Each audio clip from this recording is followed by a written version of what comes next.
Hi there. I'm glad to welcome you to my channel, World of Stories. I have a lot of interesting life stories that I want to share with you. Enjoy listening. The business trip to the neighboring city turned out to be very challenging. Pamela, a young pharmacist, was sent to assist with receiving goods. The new pharmacy was about to open, but they were short-staffed. The employees worked tirelessly from morning till late evening, constantly on their feet. By the end of the third day, Pamela's mind was filled with nothing but medicine names, dates, and expiration dates. Some manager from the regional health department wanted the pharmacy to open on Pharmacist's Day, May 19th, and no one cared that it was impossible to process such a large assortment in such a tight time frame.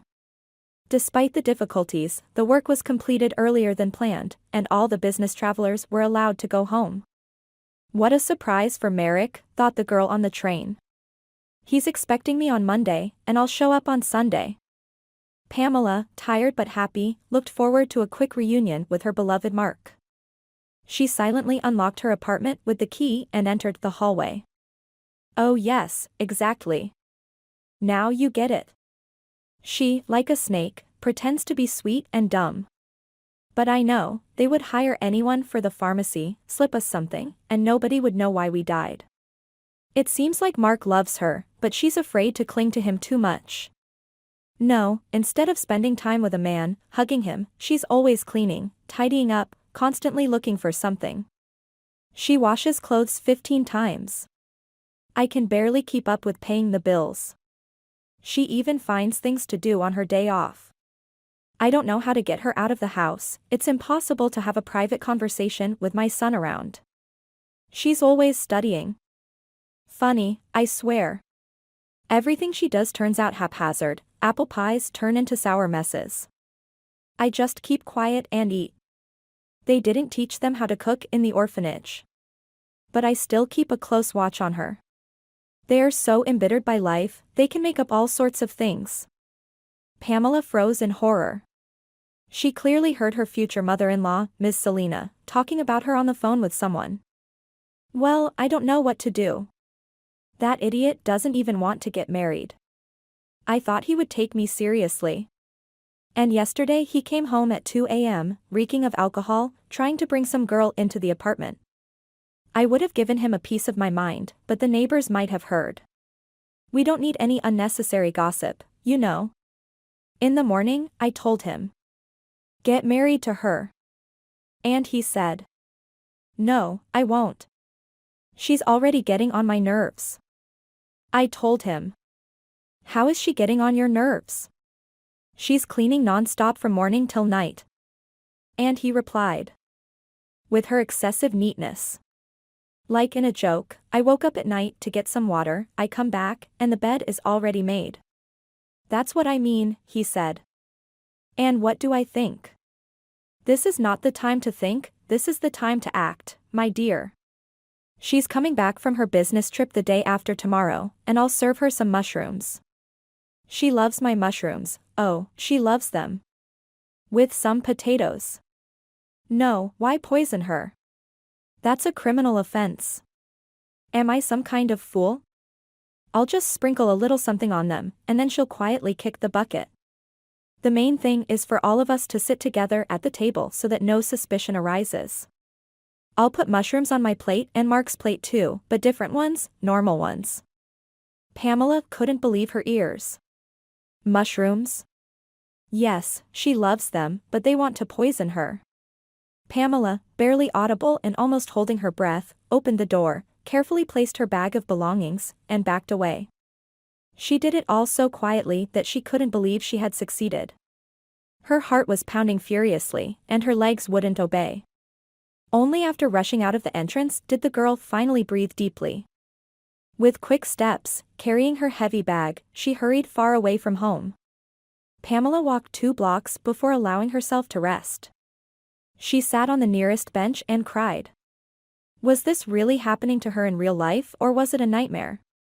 Mark tried to bring some girl home. He didn't even hesitate in front of his mother. And Ms. Selina, she wants to poison her. For what? For cleaning at home from morning till evening, for trying to be a good homemaker, and for wanting to be a good wife and mother in the future? It all doesn't add up. Could it be because of her background from the orphanage? Are they afraid she'll leave without a place to stay? But she has her own apartment. It was because of Mark that she moved in with his mother. It's him who doesn't want to wake up early for work, not me. He should have just said, "I don't love you, leave." But no, it's not that simple. Last week he called me his little wife, and now he's shamelessly bringing other women home. And his dear mother, she's got her own quirks. One moment she talks about marriage non-stop, and the next she wants to poison someone. No matter how hard Pamela tried to find an explanation for everything she heard, nothing made sense. In their 7 months of living together, Mark never once seriously offended or humiliated Pamela. Yes, she noticed that he had been moody lately, but can a person have their ups and downs? He has a tough job as a warehouse worker in a major retail chain. Besides, is married life always smooth sailing? The caretakers always told her to study hard, meet a serious person, be patient, not have any illusions, but those are just generic phrases. What kind of life can there be? What should it be like when you meet the one? No one tells Pamela. And sometimes she accepted Mark's strange behavior as normal. The girl had to endure a lot in the orphanage. The mockery of peers and older kids, calling her a gypsy because of her darker appearance, the indifference of those around, not attaching much importance to these childish pranks, but the most unbearable part was something else. The hardest thing was to let go of the constant hope that someone would come and take her away from there, that she wouldn't have to recite the same poem to the 7th woman in a row, smile at her and show off what she can do. No one would dress her in a beautiful dress, comb her hair, and instruct her on how to behave well and please someone. This naturally active and curious girl wanted to be herself, to be silly somewhere, to laugh somewhere, but she was always told, "Behave properly, or else people will think you're a gypsy, and no one will accept you." Pamela didn't rebel against the restrictions. She tried really hard, she recited poems well, she could do mental calculations with examples, but for some reason, they always chose other girls, the fair-haired ones. It took a long time before she stopped living in a state of anticipation. But the bitter realization that nothing would change still occasionally haunted her soul. Nonetheless, with the help of others, Pamela understood that she could only rely on herself. After 3 years of intense study at a medical college, Pamela found a job at a pharmacy. She had some income, some sense of security for the future. During all this time, she lived in a small apartment provided by the state. And now, it seemed like she could live however she wanted. She was a free person, but she remembered the director's stories about the fates of children from orphanages. Not everyone could fully appreciate the sudden freedom that had come their way. Some turned their own homes into dens, while others lost theirs altogether, believing the word of scammers who promised that by selling their apartment, they could buy a place twice as big in 5 years through a special scheme. Pamela showed good academic results, and that's probably why many teachers and staff at the orphanage often advised her to stay on the right path, warning her about such situations. But it's impossible to always live by a single plan, constantly being cautious. There are periods in life when you yearn for emotional warmth and tenderness, and then comes a time when you want to give that tenderness to someone else and share your boundless, untapped reserve of emotions. As fate would have it, when Pamela seriously started thinking about starting a family, she happened to meet Mark and quickly decided that he was her destiny. In the early days of their life together, everything was wonderful, and they complemented each other like yin and yang. Reserved Pamela and cheerful, versatile Mark, with his blonde hair and blue eyes. But it wasn't just his appearance that captivated her. On their second date, Mark said that when they have children, he will love them very much and dedicate all his free time to them. After those words, it seemed like Pamela didn't need to say anything else. Having grown up without parental affection, she considered it a sign from above and agreed without hesitation to move in with him. Wasn't a mama's boy, but there were certain things in their home that Pamela couldn't understand. Miss Selina sometimes treated the 25-year-old guy like a child. She would pour him tea, or specially bake pancakes for him early in the morning. Pamela understood that competing with Miss Selina was pointless. But she already saw herself as Mark's wife and tried to be caring and diligent, as if she deserved the love of such a handsome man like Mark and was winning over his mother's favor. One day, after a tiring shift at work, Pamela sat down on the couch and couldn't get up. Her legs were throbbing unbearably. She had mistakenly worn almost new, unworn shoes. Ms. Selina, who peeked into the room with a smirk, remarked that the young wife could have been more nimble. Dinner wasn't ready, clothes weren't ironed. Trying to get up, Pamela recoiled back onto the couch in surprise. Mark brought a basin of warm water and gently placed her feet in it. In addition, he forbade Pamela from getting off the couch until she had rested. This is what girls dream of: unearthly love, passionate emotions. Yes, that's nothing compared to the care of a loved one when you can't even stand on your own feet.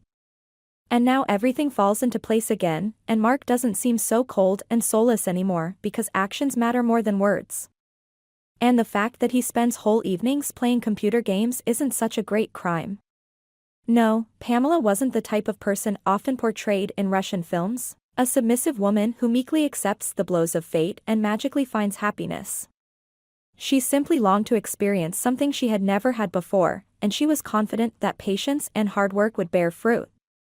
The laughter of teenagers near the entrance interrupted Pamela's thoughts. She had been sitting on the bench for half an hour and couldn't figure out what to do.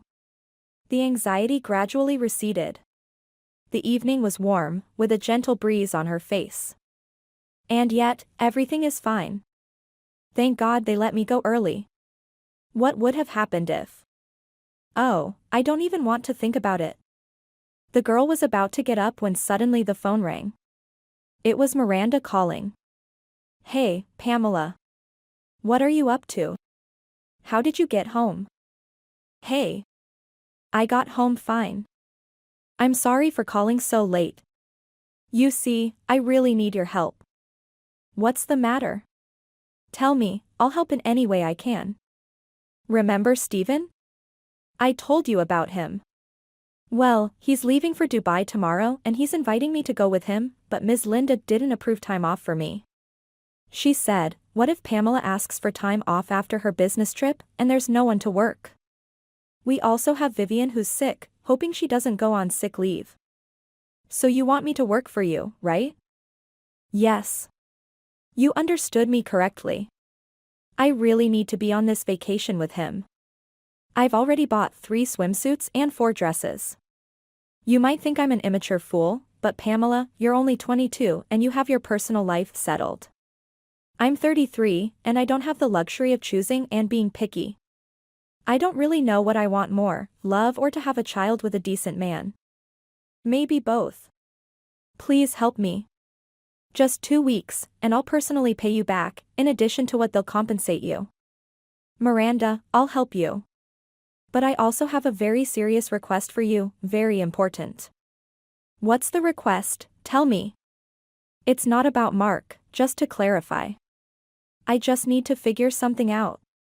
I'm asking you, let me stay with you for these 2 weeks. I won't touch anything in your apartment, I promise. I won't bring anyone, don't worry. Well, Pamela, we're talking as if we're strangers. Hurry up and come to me, I'm waiting. Pamela breathed a sigh of relief and quickly walked towards the bus stop. Miranda and she weren't exactly close friends, but they had a good relationship. Miranda was older and wiser, while Pamela was younger and kinder. Ms. Linda, the pharmacy manager, often scheduled them for the same shifts, and that's how friendly relations developed between them. They couldn't become close friends due to Pamela's mistrust caused by her past in the orphanage. In general, life had shown her that it's best not to share more about oneself than necessary. But now Pamela understood that since she asked to stay with her colleague, she couldn't avoid a few revelations. Hey. Why did you take so long? Miranda greeted her in a beautiful silk robe. Hey. Yeah. I took the wrong bus, forgot that Route 1 turns towards the treatment plant. Well, undress and make yourself comfortable, I just put the kettle on. Let's have some tea. Pamela undressed and noticed the smell of baked goods in the house. Come in, have a seat. The apartment owner was bustling around the kitchen. Pamela, I know it's not nice of me to pry into matters that don't concern me, but as your older mentor, I feel obligated to know who you're hiding from. What if criminals were after you? They tracked you down, and now they'll break into the apartment and kill us. And there goes my honeymoon in Dubai. Pamela laughed for the first time that evening. No, Miranda, there are no criminals after me, but the reason I'm at your place right now is that a crime could have happened tonight. What? The woman almost dropped the candy from her hands. Well, Miranda, calm down, sit down. I'll explain everything to you. I just need to know that you won't tell anyone. Okay? No, Pamela, I won't tell anyone. So, Miss Selena, Mark's mother, wanted to poison me. What do you mean? Straight to the point. I didn't tell anyone that I'd arrive earlier. I wanted to surprise her. Well, I did.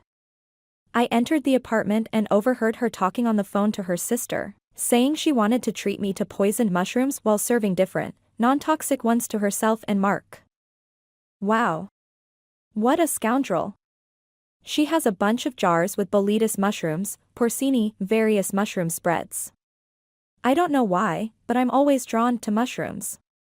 I usually don't touch her pickled ones. But I constantly eat mushrooms. All right, did I understand correctly that you're going to the police tomorrow and report the crime? No. I'm not going anywhere. I'll try to figure it out myself. Pamela, nowadays the investigation methods are not primitive. They can retrieve the phone conversation and hold the old lady accountable even for intending to poison you. You're right, as always, you're right about everything, but there's one catch.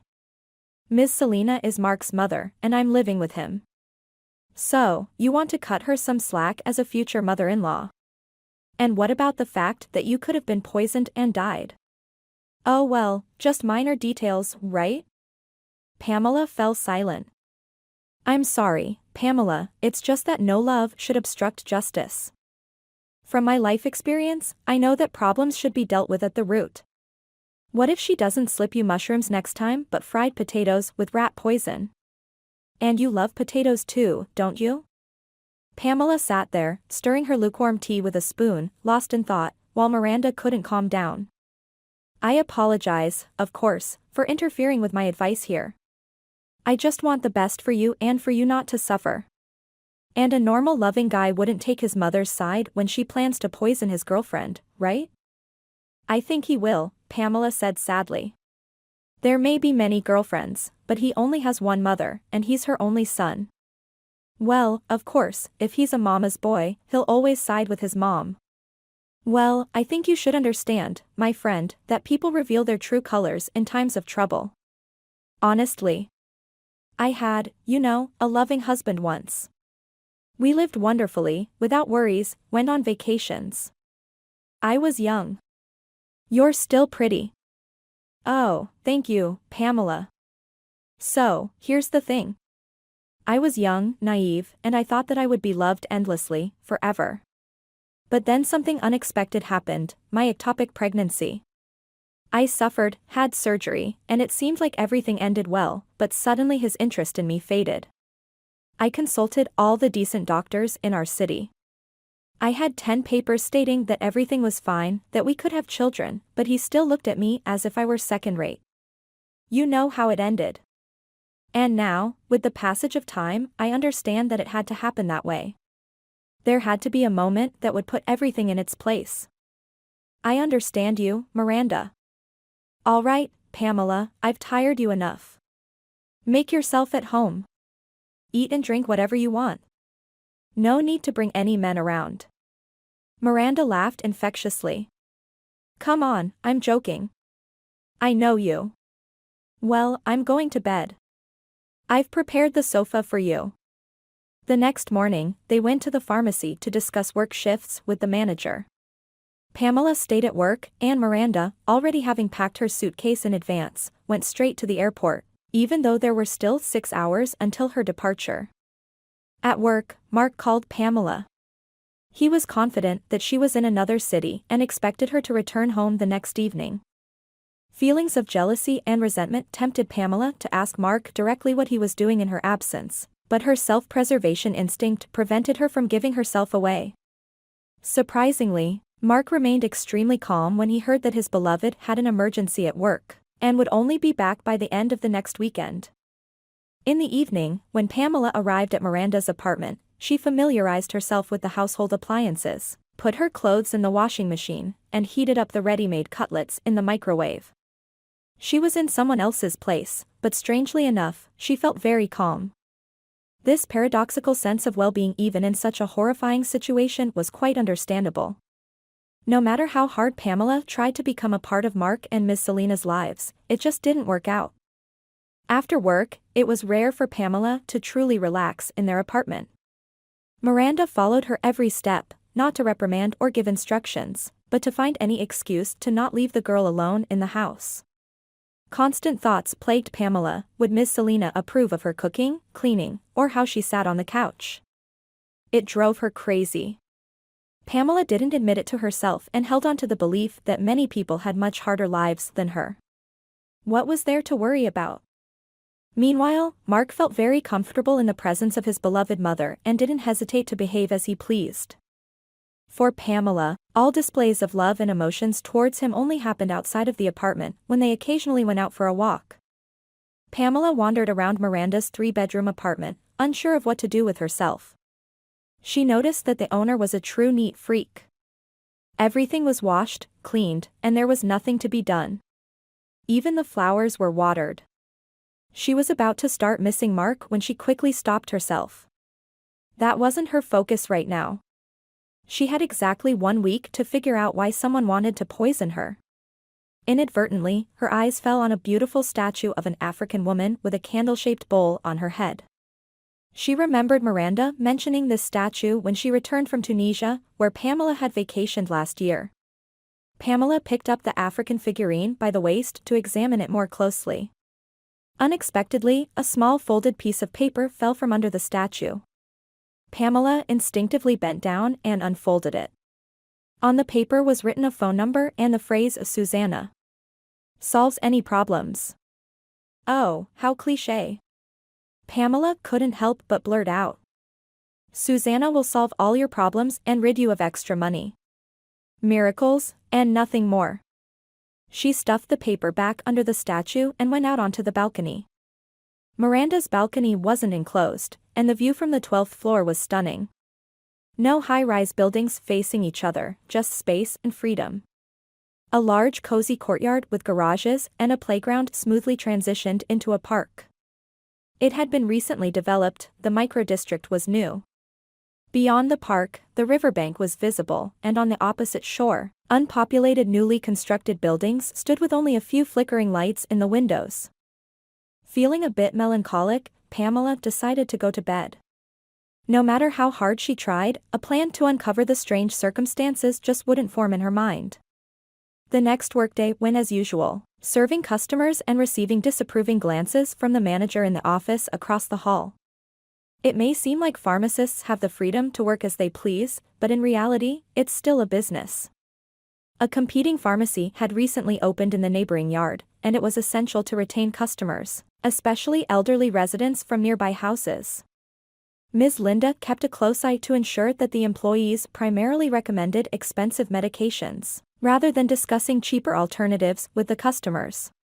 But Pamela's inherent honesty prevented her from acting in such a manner. It was one thing to sell a strictly prescribed medication, and another to provide a kind and professional recommendation. For instance, when an elderly woman asked for a cream for back pain, but had limited funds, Pamela simply couldn't morally suggest an expensive cream when there was an equally effective, yet cheaper alternative. This kind of freedom constantly irritated the manager since their pharmacy chain was privately owned, and salaries and bonuses depended on sales targets. However, all of that was nothing compared to the feeling Pamela experienced when customers thanked her for her assistance and shared that the ointment, or tablets, had helped them. By helping everyone who came to the pharmacy with their physical and emotional pain, Pamela felt a great sense of relief, as if she had helped her own mother or grandmother, and in turn, customers also shared kindness and warmth with her. During a break, Ms. Linda asked Pamela to come to her office for a conversation. The girl thought she would once again be blamed for low sales of imported vitamins and cough syrups, and she never expected the conversation to be about something completely different. The manager thanked Pamela for her hard work and assistance in opening the new pharmacy and informed her that she had found a worthy replacement for her, not just a pharmacist, but a pharmaceutical specialist. Today, Pamela could work her last day and start looking for another job. The new employee would start tomorrow, and Pamela would be easily dismissed without having to serve notice. Despite Pamela's attempts to have a reasonable conversation with Ms. Linda, they led nowhere. The woman was adamant and stated that they didn't welcome insubordination, and plans were plans. How could this happen? I'm a good employee, and they tossed me aside like a puppy. Pamela walked down the street from work, mentally tormenting herself. I tried my best, I worked hard for the people, who else should I strive for? The sales were good, and many people came to us. Pamela felt deeply sorry for herself, as if something had broken inside her. Well, Ms. Selena and Mark, they won't have me as their own, but work, my main stronghold in life, my vocation. How did it come to this, that I even lost that? Pamela entered her apartment and sat on a stool. It was strange how she wanted to solve one problem, but a whole avalanche of problems had descended upon her. Problems? I'll solve any problem. Pamela repeated this phrase like a mantra, approaching the statue of an African woman. She lifted the hefty figurine and retrieved a piece of paper with a phone number. Without much hesitation, she dialed the number, and within a minute, a pleasant voice answered. Hello? Hello, Pamela whispered softly. Hello? I'm listening attentively. I've never called healers or psychics before. It's very difficult for me to explain why I'm calling you. Don't explain, just come, the voice on the other end responded calmly and authoritatively. I wanted to mention that I don't have extra money. Please don't be offended. I've just heard about different cases. Well, maybe your case won't require any money at all. Is that possible? Well, of course it is. The woman chuckled. I will come. Can you tell me where you live? Wait a moment. Wait. I have appointments for the next week. Let me check for available dates. But you know what, for the hesitant ones, I always find time. Come tonight at 10 p.m. if you're not afraid to walk in the dark. Write down the address, Red Lane, House 14. I will come, I will definitely come. Pamela hung up the phone and let out a sigh of relief. The clock showed 8:45 and she needed to hurry. I've never heard of a red lane in our city. I need to check on the map where it is. Exactly at 9:45, the girl stood hesitantly near a large red brick mansion. The estate next to the house was enclosed by a tall fence and looked quite intimidating. Fortunately, the streetlights were already on, and the house number could be discerned without much difficulty. Pamela's heart was pounding heavily. Why did she come here? What was behind that fence? What if they were scammers pretending to be a kind fortune teller, or even worse, pimps? And in general, it was not good to deal with such magicians. Sin and doubts overwhelmed her greatly. She had already taken a few steps back but immediately stopped. If I accidentally found this piece of paper, it means it's not for nothing. Fears. Fears all my life. I'm tired, I can't live in ignorance like this anymore. Let someone help me. Pamela confidently pressed the intercom button, noticing the camera that was directly focused on her. The heavy iron gate door opened, and she saw an elderly man of pleasant appearance in front of her. Hello? Hello? Madame Varenpaul is waiting for you. Follow me. Pamela walked along the path paved with large stones, cautiously looking around. Unfamiliar greenery of plants surrounded the courtyard, and from a distance, she could smell the delicate scent of blooming apple trees. What beauty! Surely, someone who takes care of such a garden can't be a bad person by definition, flashed through the girl's mind. Wait here. The man left Pamela in a spacious hall and went away. Before she could even look around, a maid approached her and invited her into the nearest room. Make yourself comfortable. Pamela sat on a soft orange sofa and began to survey the room. Everything was too modern. No heavy curtains, bulky furniture, or dangling chandeliers. Juicy orange curtains matching the color of the sofa and chairs, walls of chocolate color, a glass coffee table. Pamela had never seen such a trendy interior before. But what struck her the most was a crystal vase with oranges and tangerines on a low wooden stand between the armchairs. Would you like an orange? A high-pitched voice of a woman in a silk robe seemed to emerge out of nowhere. Oh, hello. I'm just. It's so beautiful here. I've never seen everything coordinated like this, even the fruits. Pamela glanced down at the floor. Yes, my late husband loved pairing chocolate with cognac, but the chocolate had to have a citrus touch, the woman said with a smile as she looked at the girl. And don't be shy. I haven't forgotten the purpose of your visit. By the way, my name is Susanna. No, I'm not shy. It's just. Pamela glanced around the room. You expected to see a slightly different interior, right? Yes. Crystal balls, candles, various magical attributes, the woman paced back and forth, and her chocolate-colored robe fluttered with each movement. No, I don't need all that. To tell someone what they need, I just have to listen to them and look into their eyes. It's that simple. The woman sat down next to Pamela. Susanna, it's not very comfortable for me to talk about this, but let's discuss payment right away. How much will you charge for your services? Listen, what's your name? Pamela. Listen, Pamela, I won't take money from you for now, not because I don't need it or because I'm doing charity work. I just see that you need it more right now. And when everything works out, that's when you can bring me a little something. When everything works out. Yes, exactly. Susanna, I came to you because my, let's say, future mother-in-law wants to poison me. Or rather, she wanted to. I accidentally overheard her conversation on the phone and quietly left the apartment. My boyfriend, Mark, her son, thinks I'm still away on a business trip, and he knows nothing. Right now, I'm staying at a colleague's apartment, and today was my last day at work. I'm a pharmacist. Pamela, that's good. It's very good that all this happened to you. It's simply wonderful. The girl looked at Susanna in surprise, frozen with an unspoken question. There's a saying, if it weren't for misfortune, fortune would not help. And that's exactly your case. Mark is not the right person for you, and it's not worth suffering or tormenting yourself over it. But I love him. I wanted to start a family with him.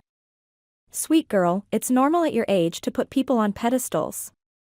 And none of us are immune to mistakes and disappointments, but stop justifying people who take advantage of you. Stop showering them with your kindness and love. Right now, you need to focus on completely different things. Like finding a new job? Pamela asked softly. No, don't worry about work. It's important for you to find your mother now. You will help her, and she will help you. The key is not to resist her help. The girl sat still. The dream she had stopped thinking about for many years was now so close and sounded so true that all other questions ceased to exist for Pamela. Is my mother alive?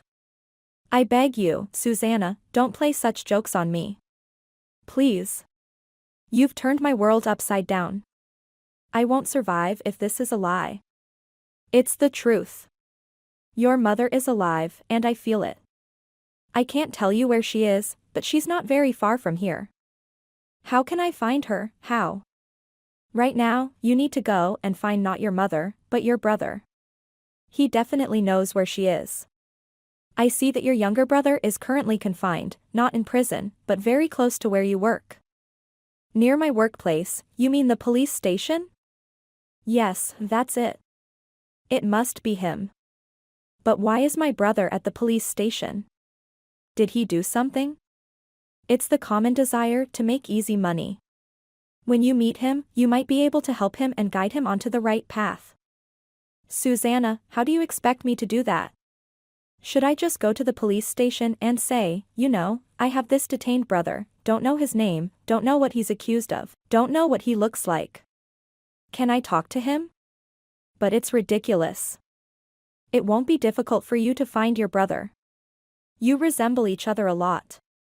Anyway, Susanna abruptly cut herself off. I'm just saying what I see. It's up to you to decide what to do. Madame Varenpal sighed heavily and stood up from the couch, indicating that the session was over. I believe you. Wait, Pamela tried to hold the fortune teller back. And what about the poisoning? Why do they want to poison me? Jealousy, malice, and a deep resentment. You will soon find out everything for yourself. Susanna took an orange from the vase and handed it to the girl. Eat it, calm down. Go home and get some sleep. The mansion's owner looked at Pamela again with her brown eyes and quickly disappeared. Outside the gate, Pamela barely managed to dial a taxi number, her hands trembling. Not knowing what to do with the unnecessary orange, the girl began to peel the fruit with all her might, splattering juice everywhere. Pamela had never experienced such a mixture of emotions, perhaps never before. The feeling of euphoria and happiness from what she had heard was replaced by a bitter sadness. Why hadn't she searched for her mother before or reached out anywhere? Maybe it was because she had been told since childhood that her mother had died and there was no one to look for. Did the people around her know the true situation, or did they deliberately want to protect Pamela from unnecessary worries and suffering? How could she have believed them? How? Why, throughout all this time, when faced with circumstances like poisoning, had she never even thought about turning to the director of the orphanage, the archives, or the passport office? Yes, there were still many places to go. Yes, even to people like Susanna. The feeling of self-blame and dissatisfaction with the session, which gave her hope and even more questions, turned into a severe headache. When she arrived at her apartment, Pamela immediately took a pill and fell into a deep sleep. The next morning proved to be no less eventful than the previous day. Before Pamela could even wake up and pick up her phone, she saw 8 missed calls from Ms. Linda. The previous evening, Pamela had put her phone on silent mode so that no one would disturb her while she was with Madame Varenpal. Without delay, she immediately dialed the headmistress's number. Ms. Linda, hello. What happened? Did I forget to submit some reports? The girl's voice sounded confident and even harsh. Pamela, I'm sorry for bothering you. It's just that our new employee quit suddenly. She must have been scared. We have a situation here. Non-stop. It would take a long time to explain. Could you come to work? Ms. Linda, do you mean temporarily or what? You see, I don't even know what to do. Maybe she'll change her mind and come back. So, you're ready to brush me off again as soon as someone more advantageous appears on the horizon? Pamela, are you really the one I'm talking to? Ms. Linda, don't joke around.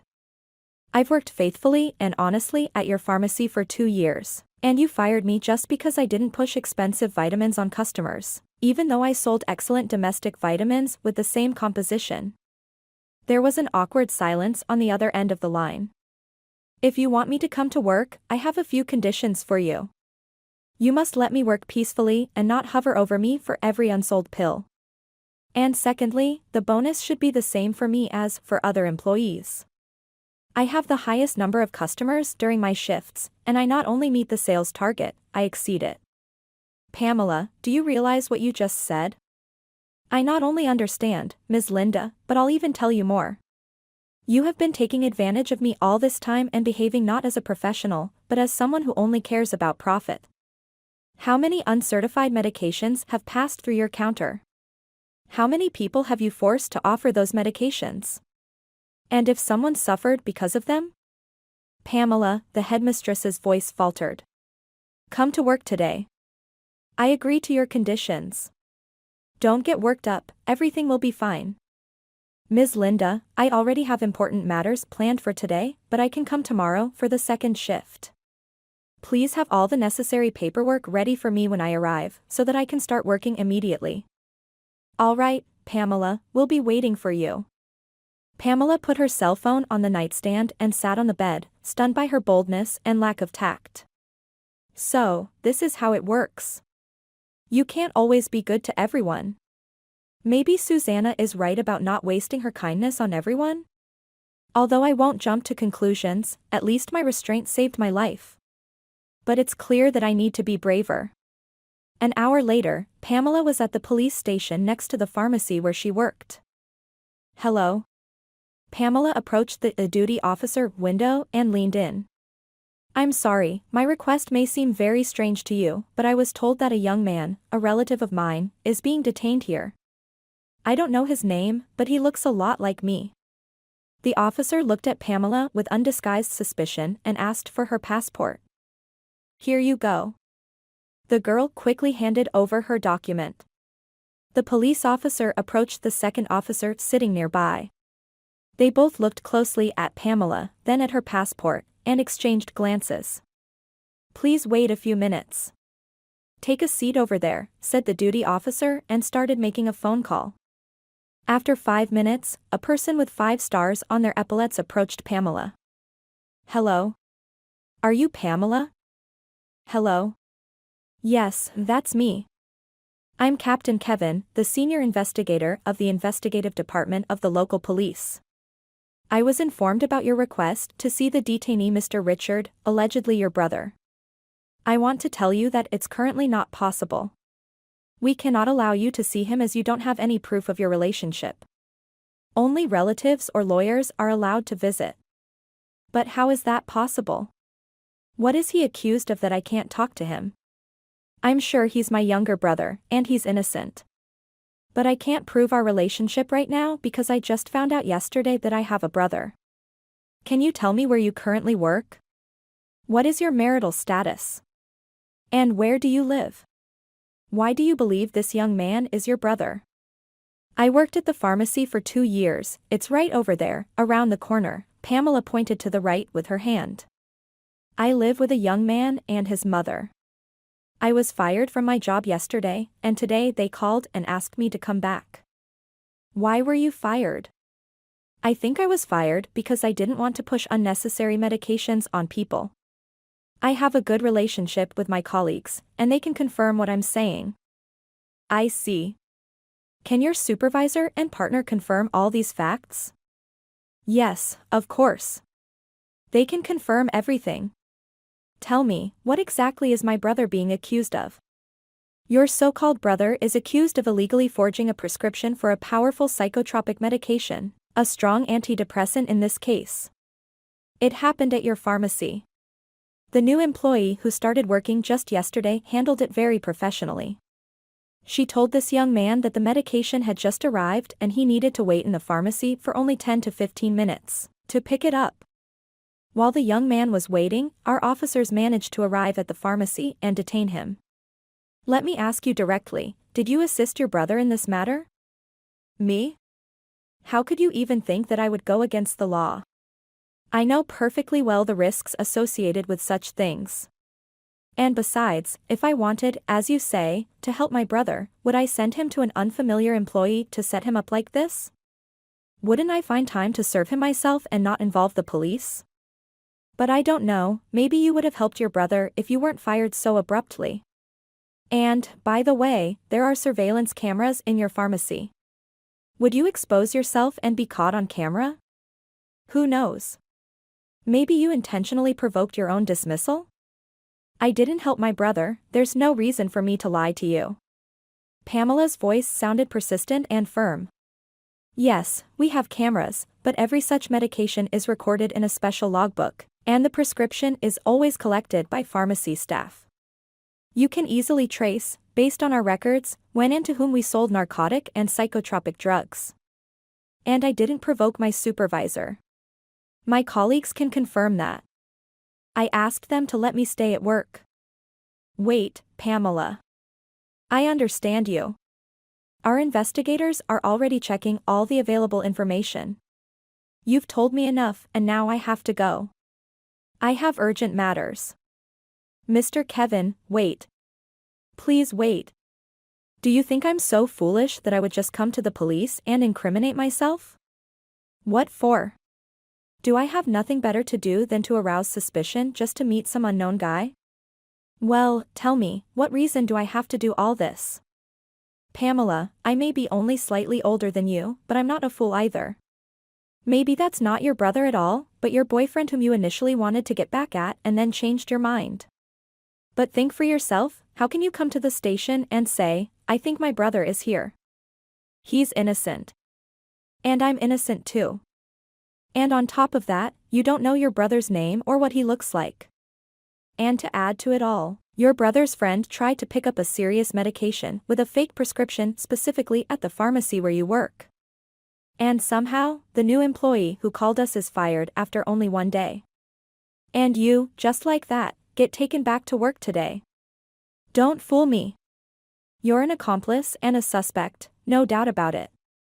Wait, Mr. Kevin, I have no way to prove my innocence, but please listen to me for just a minute. Please. Pamela was barely holding back tears. I'm an orphan.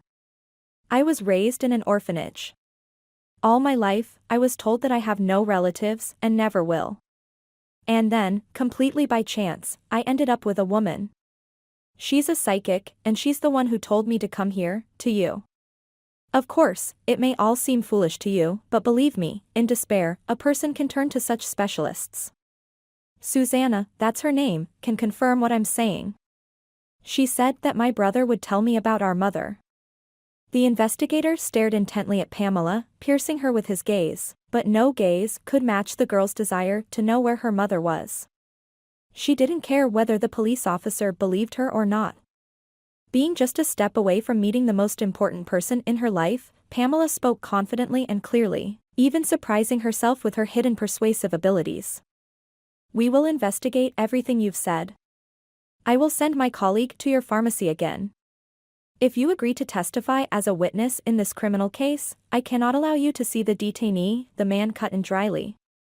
But I won't consider you in that capacity.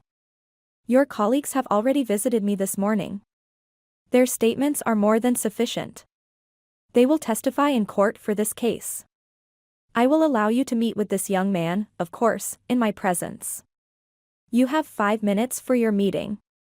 Follow me. Overcoming a series of corridors and stairs, Pamela and Mr. Kevin descended into a semi-basement room. The man led the girl into an office with a small window and asked her to wait. After 5 minutes, 3 people entered the room, the investigator, a detention center officer, and a young man with a tanned complexion. The girl was simply stunned by the resemblance to the young man. Wasn't that the main reason they allowed her to meet him? The young man appeared to be around 19 years old, with slightly curly black hair and large brown eyes. If it weren't for his nose, with a slight bump, and his somewhat heavy chin, one could confidently say they were twins. Everyone took a seat at the table. The guard unlocked the handcuffs on the young man and sat down next to him, holding his baton at the ready. It was evident that the young man didn't understand why he was brought there. He looked at the girl with undisguised astonishment. Well, Pamela, you have 10 minutes. Time is precious, the investigator cut in abruptly. Hello, what's your name? Pamela began uncertainly. My name is Richard. The young man stared intently at his interlocutor's face. You probably won't believe me now, but I think you're my brother. A jolt ran through the young man as if he had been electrocuted. He trembled and tears welled up in his eyes. He closed his eyes and rubbed them vigorously. It was clear that he was embarrassed by his tears. I knew it, I knew you would come. The young man tried to reach out to the girl, but he hesitated, catching a stern glance from Mr. Kevin. That's how it goes, Pamela barely held back her tears. Richard, tell me what happened to you. Where is our mother? Is she alive? She's alive. Our mother is alive, but she's very ill. No, she's not bedridden. She can walk, eat on her own, drink, but mentally, she's unwell. She told me about you. She got sick because of you. Why because of me? Because she gave you away to the orphanage and regretted it constantly, crying about it. And now she's in such a terrible state, very bad. You appeared in her dreams often, and she always said that you were in danger. She would say, my daughter is in trouble. I wanted to get those pills for her, I mentioned it earlier. The young man looked at the investigator from under his brows. We don't usually go to hospitals, to therapists or psychiatrists. You end up in the loony bin, and who will rescue you from there? That's why my mother was afraid to go, but I read that this medication brings relief. Well, it makes your head clearer. So I got caught like a fool. Richard, tell me, where does our mother live? What's her name? Our mother's name is Diana. We live in East Lane, in the 7th house. The officers smirked when the young man mentioned the address, but they didn't say anything. Richard, I'll ask you one last question, and I'll never ask it again. Why are you so sure that I am your sister? The young man smiled. Understand, the girl continued, ignoring his smile. I grew up in an orphanage, and I've come to terms with the idea that I'm alone. It would be unbearable for me if this turned out to be untrue. Pamela, my little sister. Just look at yourself in the mirror, and then look at me. We have different fathers, but the same mother. We resemble her greatly. You'll see for yourself when you meet her. We are brother and sister, there's no need to even think about it. Time's up. Mr. Kevin stood up from his chair. I'll help you, Richard, I will definitely help you. I don't know how yet, but I will. Pamela tried to encourage her brother. The detention facility officer told the young man to stand up and put handcuffs on him. How did you find me? The young man asked Pamela as he was being led away. He tried to linger in the room. Someone told me. The girl barely had time to see Richard's surprised eyes before he disappeared behind the door. Well, congratulations on the reunion, Mr. Kevin said to Pamela, either with a hint of laughter or seriousness. What could happen to my brother in this case? If they prove his guilt? Yes. Well, it can vary. It depends on how the court decides. Our task is simple, present all the evidence to the judge. And everything depends on him. They could give a real prison sentence, or a suspended one, or even community service, although it's unlikely. From the indifferent look of the investigator, Pamela understood that it was useless to ask him anything else. Thank you for the meeting, Mr. Kevin. I am very grateful to you. I believe everything will be fine. Everyone has the right to make mistakes, Pamela, but sometimes it's better to nip them in the bud before they lead to tragedy. Whether you like it or not, your brother will face deserved punishment for the crime, and I don't want to bring nationality into this, but you should know that Roma people are not an easy folk. That's putting it mildly. Besides, I advise you to still verify your relationship with your brother, although I won't deny that you do resemble him greatly. It's just that you don't exude Romani culture. If we discount your persistence, the investigator smirked. I understand you. Thank you for allowing me to see my brother. Pamela looked at the man and left the room. In the first few minutes after leaving the police station, Pamela wanted to rush to her mother, to run, to fly, to look into her eyes, but for some reason, she stopped and burst into tears. The avalanche of emotions from the past hour overwhelmed her both literally and figuratively. Realizing that it was not appropriate to cry in front of the cameras near such a specific place, Pamela put on dark sunglasses and quickly headed towards the overgrown part of the nearest park. She sat on the farthest bench, hoping that no one she knew would see her. No, she didn't sit there to doubt what her brother had said or what Suzanne had predicted. Memories suddenly flooded Pamela's mind. All the bitterness of unspoken words and lack of love, which seemed buried in the deepest corners of her soul, suddenly burst out and began fiercely reminding her of their presence. What would she have done if she had found out that her mother was alive when she was 7, 10, 12 years old? How would she have run to her mother now? How would she have hugged her and cried about her life? How her friend Helen stopped being friends with her one fine day because Pamela refused to let her borrow her dress. Or how once she approached her caretaker and childishly wanted to hug her, and the caretaker recoiled and told her, "Pamela, no need. Go away, you can thank me later." Thank her for what? For not getting used to love and affection?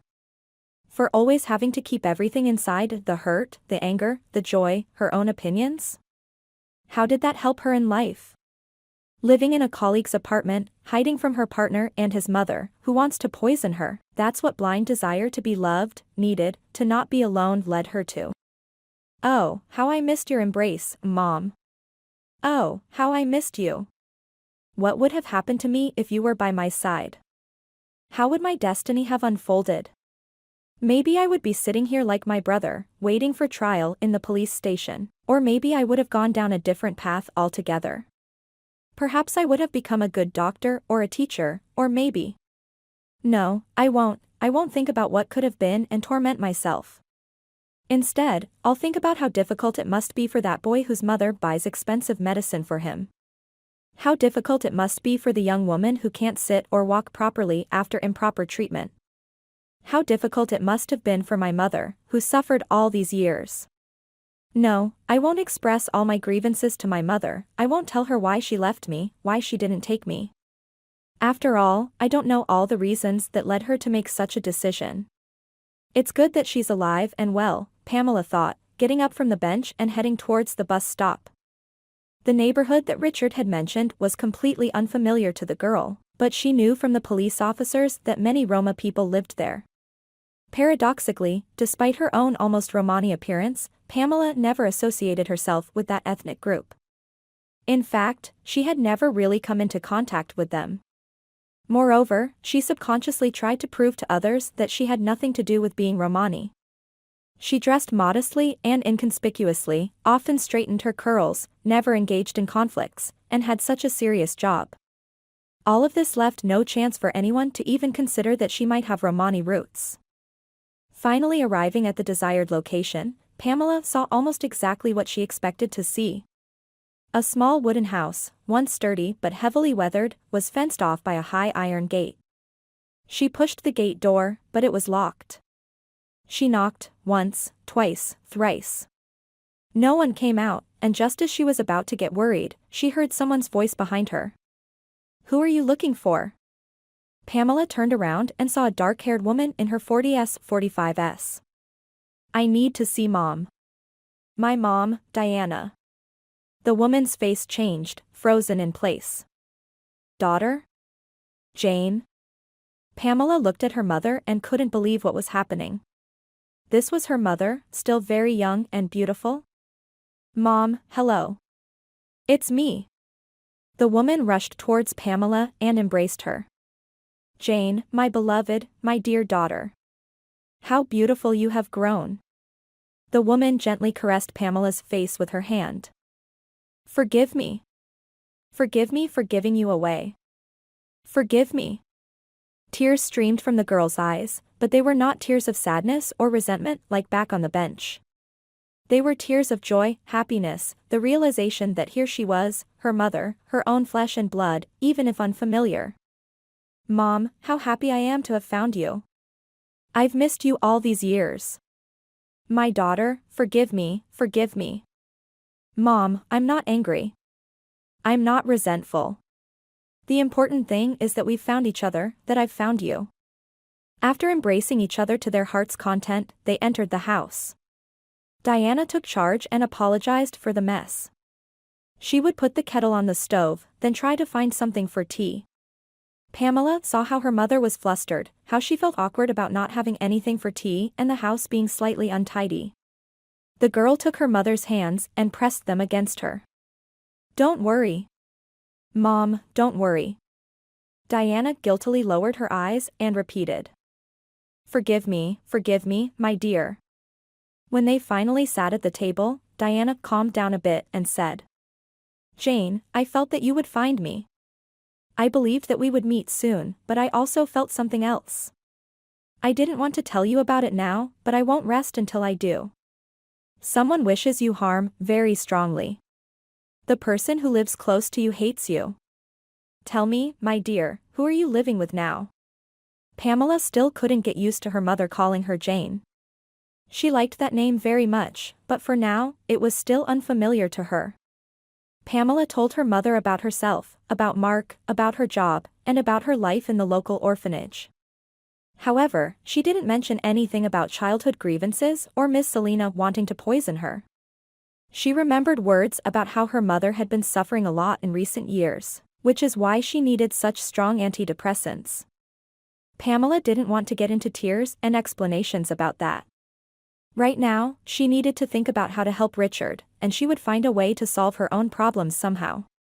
After the crazy day she had, with the conversation with the director, the inquisitive investigator, and finally, the long-awaited meeting with her mother, all the other problems no longer seemed as unsolvable to Pamela as they did before.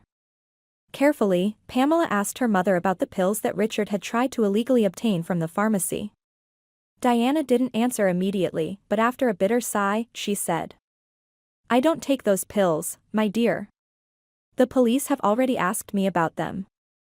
I told them that I lost the prescription the doctor gave me." "So, you're healthy, Mom?" Pamela was delighted.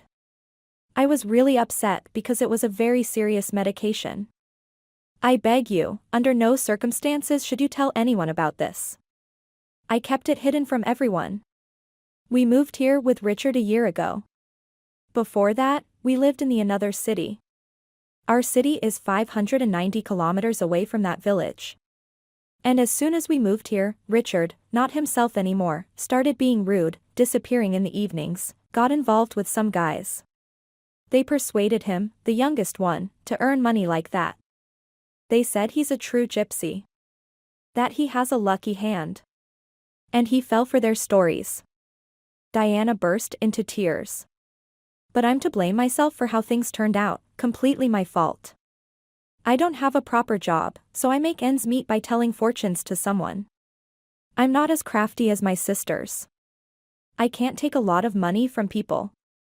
They come to me with their problems, with their misfortunes, and how can I deceive them when I know what it's like not to see a ray of hope in this world?"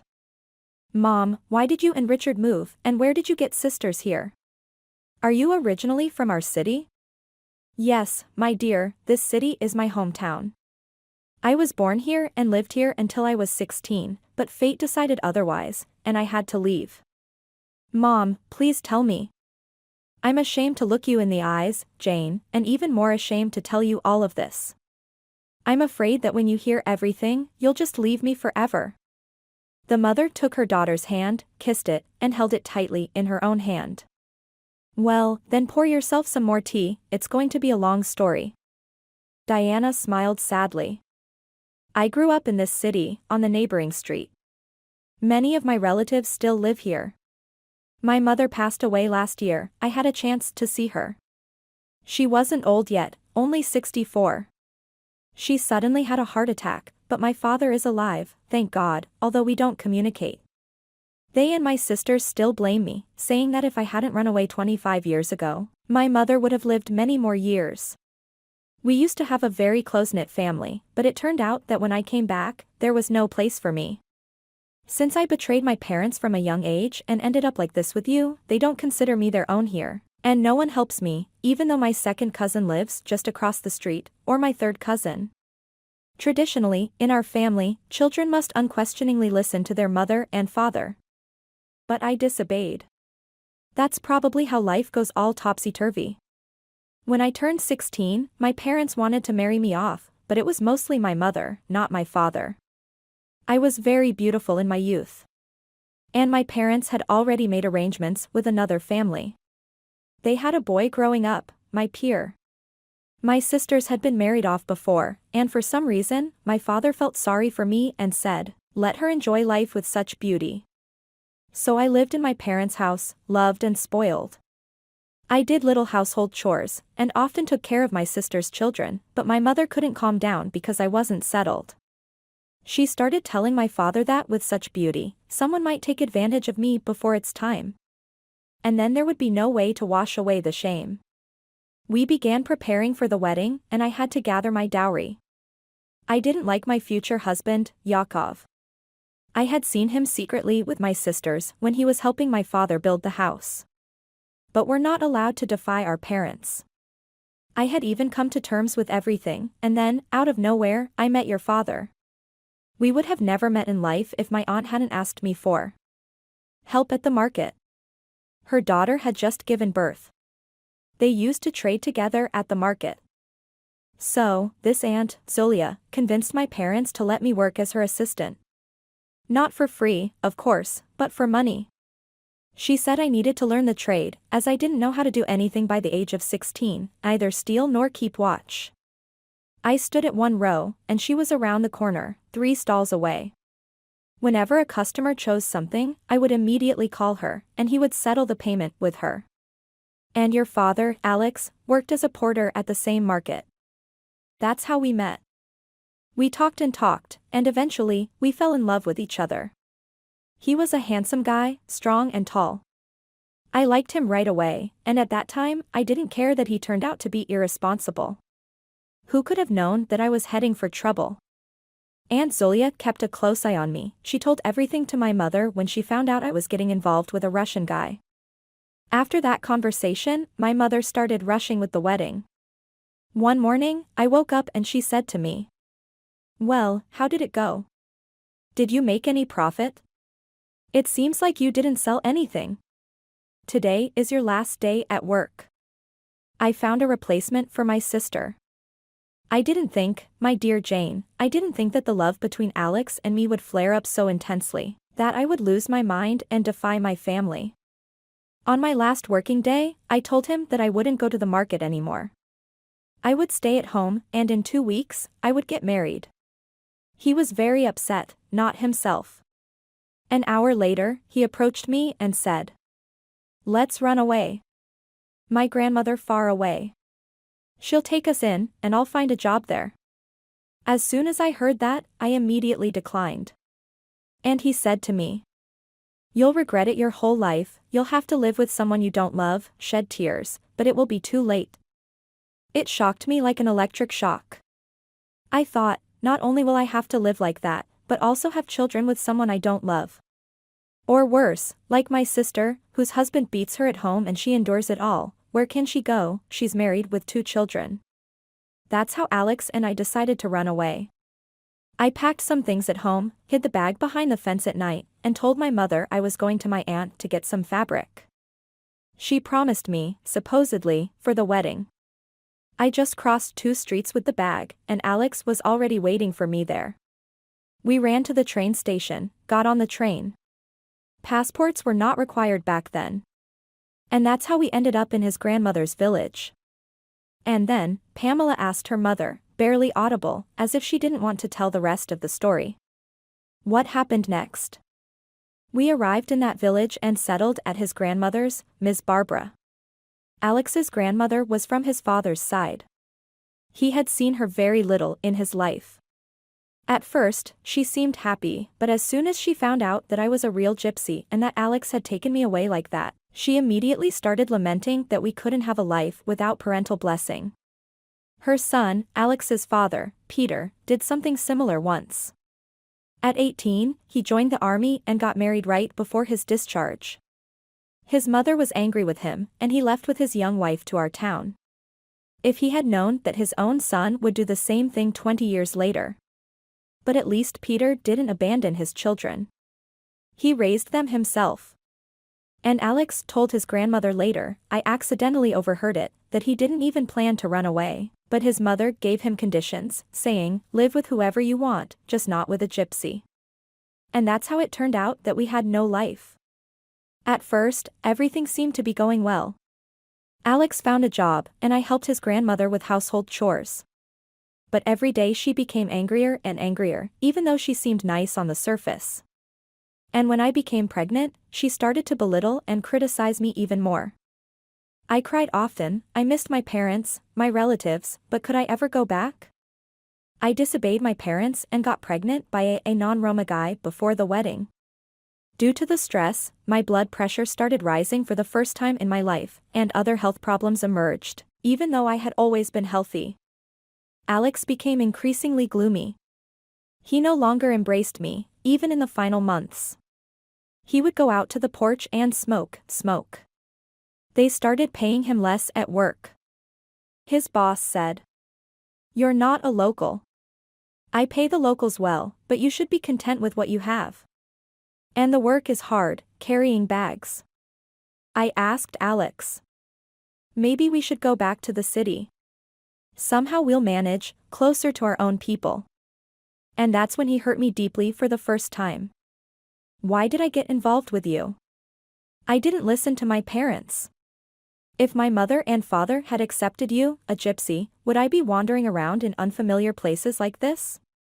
And the child isn't even mine. Who knows who you were with, trading, while I was away? When he said those words, it pierced my heart. I cried and tried to justify myself, but your father changed forever from that day on. Ms. Barbara tried to persuade me to go back home. And I told her. They won't accept me back. I'll end up living alone with the child, with nothing, known as a loose woman for no reason. She couldn't convince me. Later she went to the hospital, to the maternity ward, negotiated for me to be admitted without documents, and made some other arrangements. But she didn't tell me anything before the delivery, probably on purpose, so that I would give birth to you healthy and not do anything to myself before giving birth. Ms. Barbara brought some things with her, 3 swaddling blankets and 3 onesies. Alex gave nothing. I gave birth to you in February, a difficult birth. Diana lowered her gaze. The doctors shouted. Push. But I had no strength left. 50 kilograms of weight, including you. The nurses were as mean as dogs, saying, "Be thankful, you nameless one, that we're even helping you. You have no documents, no conscience." And I just cried, thinking, I just want to give birth to you healthy. And that's how you, my daughter, came into this world at 7 o'clock in the morning.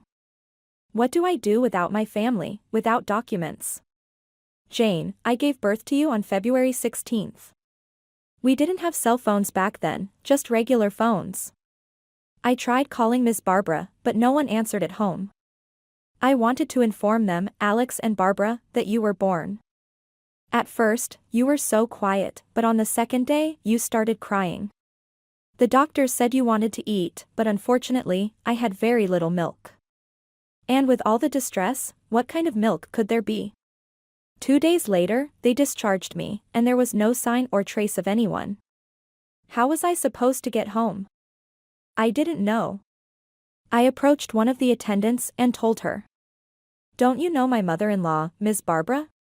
She worked at your hospital until retirement. Please let her know that I had a baby girl, and they can come pick me up. But this woman stood in front of me and said loudly, Did you just come down from the moon? You're not needed by Ms. Barbara or Alex anymore. I started crying and asked her why she was saying such things. Look, I gave birth to such a beautiful girl.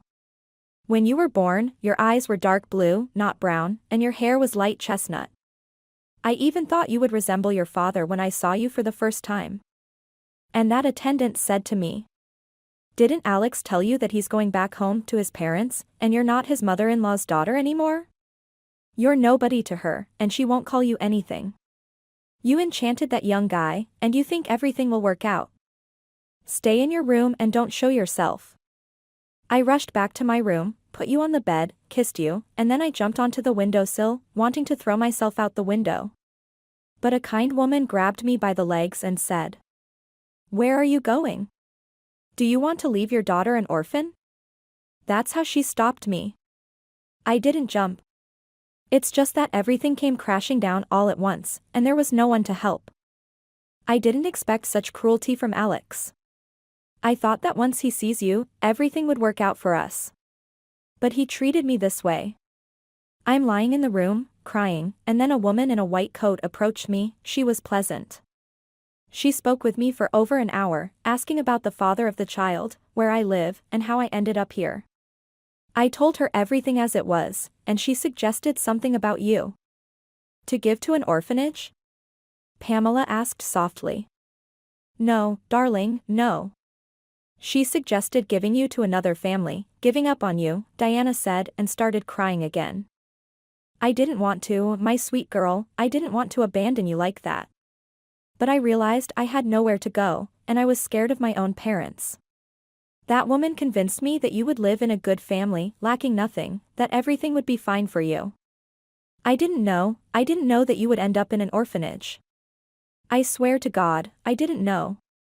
Maybe someone did take me into their family, as you say my hair wasn't black right away and my eyes were dark blue. But then they realized that genetics take their course, that I would darken, and probably they immediately sent me to the orphanage. Pamela moved closer to her mother and embraced her. Although who knows what those people had in mind. Jane, that woman told me not to search for you. She forbade me, so as not to ruin your destiny. She promised me that everything would be fine for you, that you would live somewhere completely different, and that you would have a loving family taking care of you. That's how I gave you away, hoping that your life would be better than mine. Diana covered her face with her hand and fell silent. And what happened afterward, Mom? What happened afterward? I left the hospital alone, without you, without any documents. I walked to Alex's grandmother and asked her to let me stay with her for a while until I found another place to live. She didn't say anything, didn't ask where the child was, she simply stayed silent but made it clear that I could stay with her. I rested for a week, cried my heart out, and then I went to that woman in the hospital who persuaded me to give you away and asked her for help. When she saw me, she hissed. "Leave," she said, "get out of here, so that your presence is not felt." But you know, Jane, I had nothing more to lose. I told her, "Help me find work, or I will come to you every day." She told me to come back tomorrow, pretending she would help. But the next day, when I arrived, she took me to a secluded place, and there was another man there, her relative. They both grabbed me as if they were going to kill me. They yelled at me with such anger, saying that my presence shouldn't be felt in the hospital and that I should stay away from the building. I was devastated in that moment. I decided that I would find you no matter what, even if I didn't know how I would live. But I would find you. I told them I would go to the police and tell them everything as it happened, that there was a record about me in the hospital, in the medical records. And that man laughed in my face and even waved some cards at me.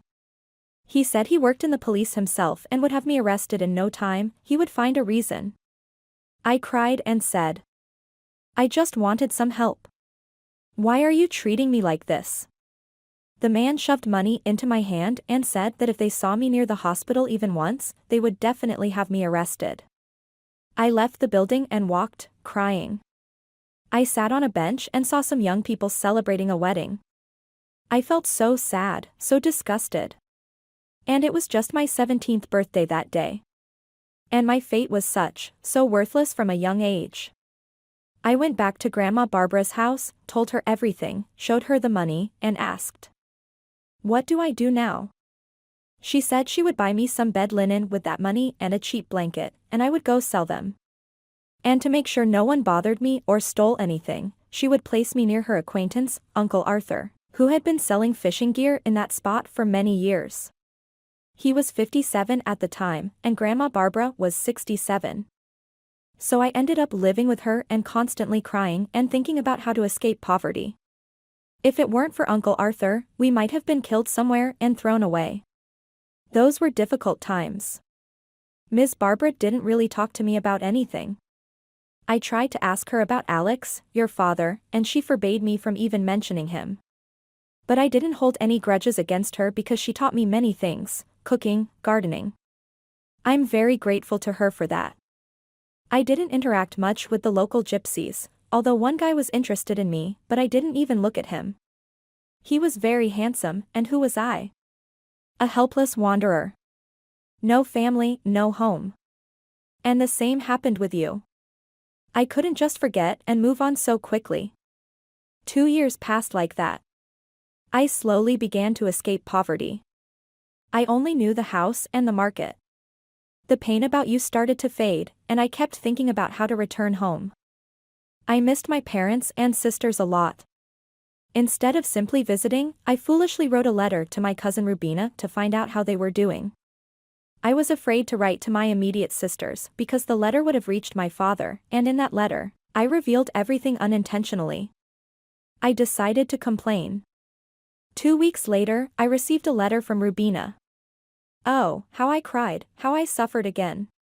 She wrote to me that the letter accidentally ended up with her husband, and he thought of nothing better than to deliver it to our Baron, Zurl. He read my letter, gathered everyone, read it again, and said that I shouldn't set foot in our hometown since I had done such a thing with my child. But as Rubina wrote, he took this step not to disgrace my parents and sisters but to teach the youth a lesson, to make them think twice before disobeying their elders.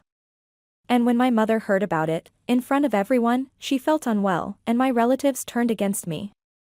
I wanted to go to my family myself, apologize, and not believe the letters, but I lacked courage. I was afraid of punishment, condemnation. I was so distressed that I ended up in the hospital. And there was a guy who worked nearby and liked me. He was doing painting and repairs there. That's how we got to know each other closely. His name was Sergo. He looked very young, and he turned out to be 12 years older than me, and already a widower. His wife had passed away a few years ago.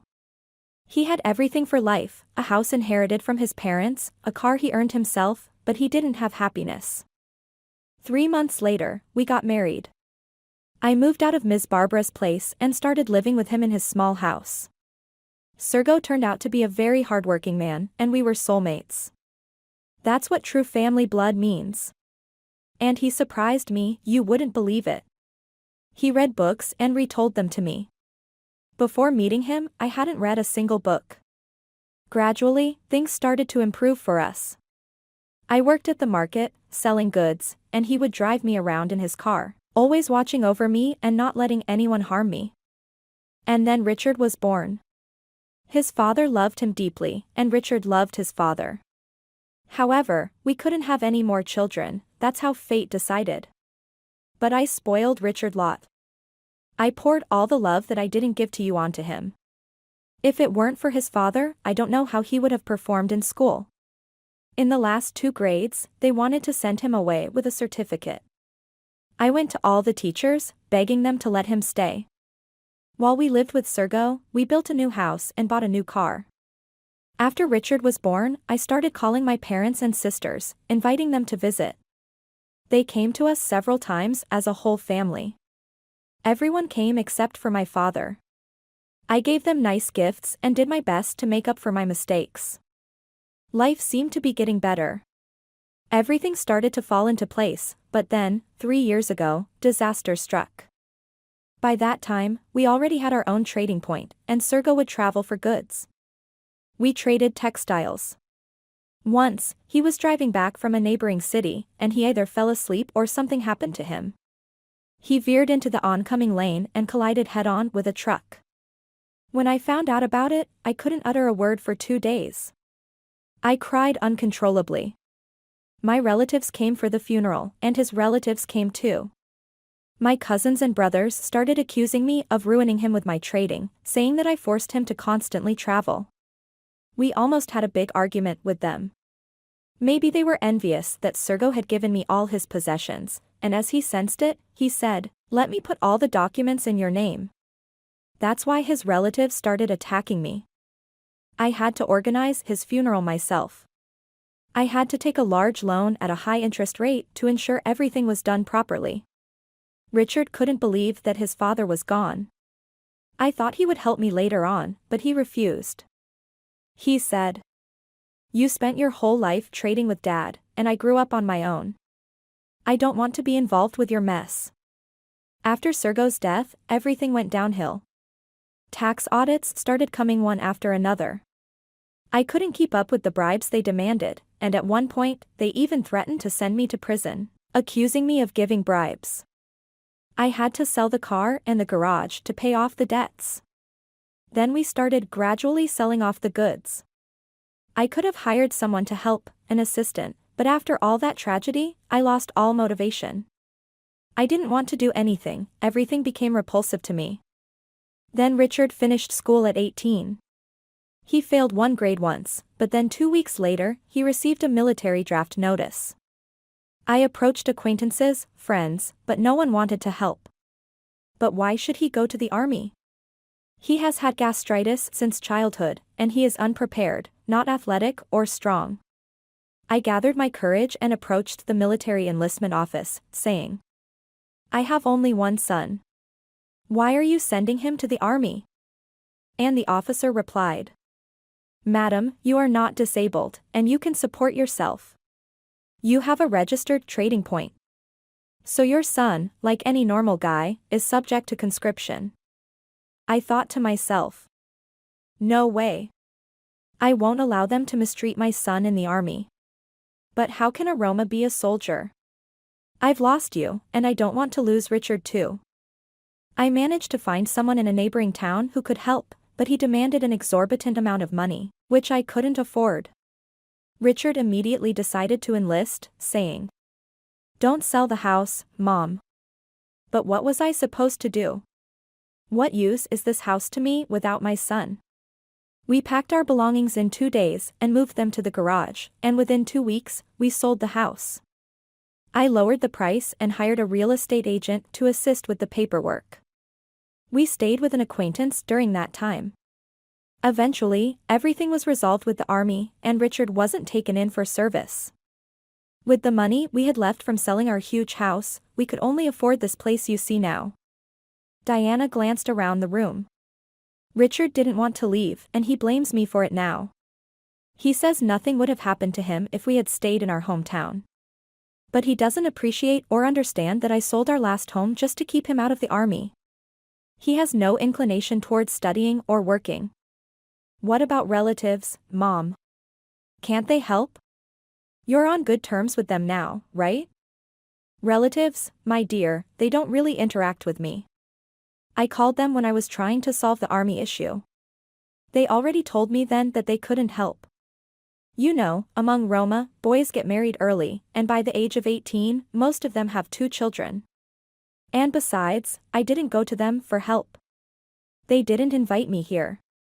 I felt a strong pull towards my homeland. I couldn't continue living in that village where I experienced so much sorrow, shed so many tears.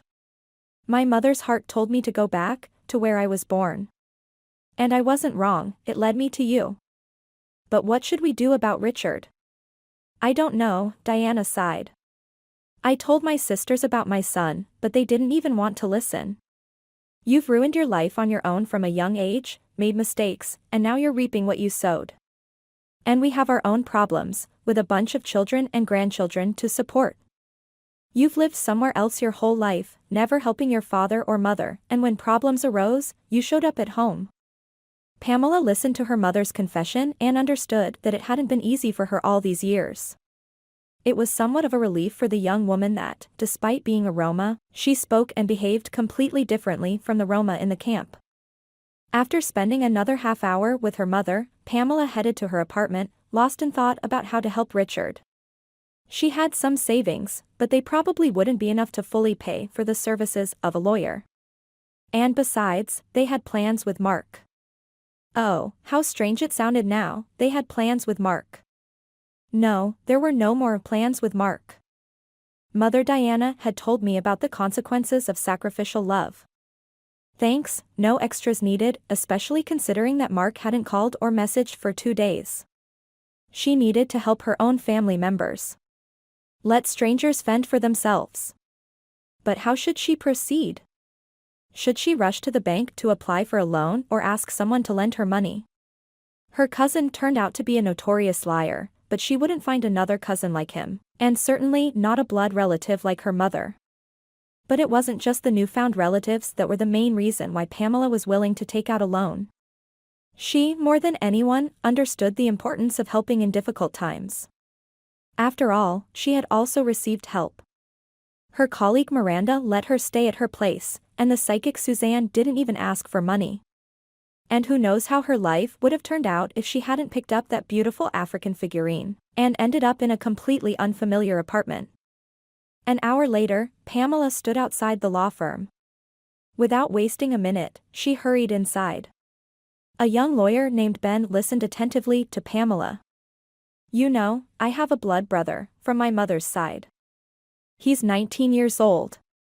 Just a few days ago, he tried to buy medication at a pharmacy with a fake prescription. The medication is serious, not narcotics, but one of the strongest antidepressants. My brother's name is Richard, and, how should I put it, he's Roma by nationality. He lives with our mother. According to her, he's never been in such a situation before. I need to know how much your services will cost to keep him from going to prison. Pamela, I understand your situation. I need to clarify some details. First, let me ask you a few questions. Did your brother manage to acquire the medication? No, he didn't. The pharmacist called the police immediately, and he was apprehended on the spot. Is any group of people involved in this matter? In other words, did he do it alone or with someone? He didn't do it alone. He was encouraged by his good friends, who offered him an opportunity to make some money by reselling the medication online. But he told the police that he bought the medication for his mother. All right, Pamela. Expect my call tomorrow. This preliminary conversation is free of charge for you.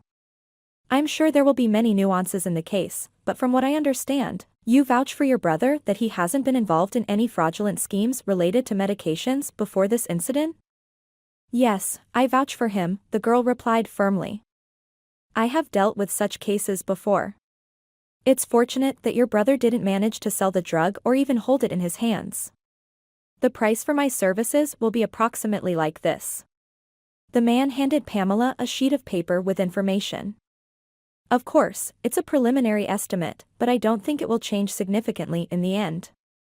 If you agree to the terms, just message me tonight, and I will call you tomorrow to schedule a full meeting. Pamela thanked the lawyer and left the office. Upon reaching Miranda's apartment, she carefully studied the rates and all the other delicate details. She didn't have that amount of money. Her savings were not enough. After she and Mark started living together, Pamela began renting out her small apartment on the outskirts, but all the money went toward utilities and other household expenses.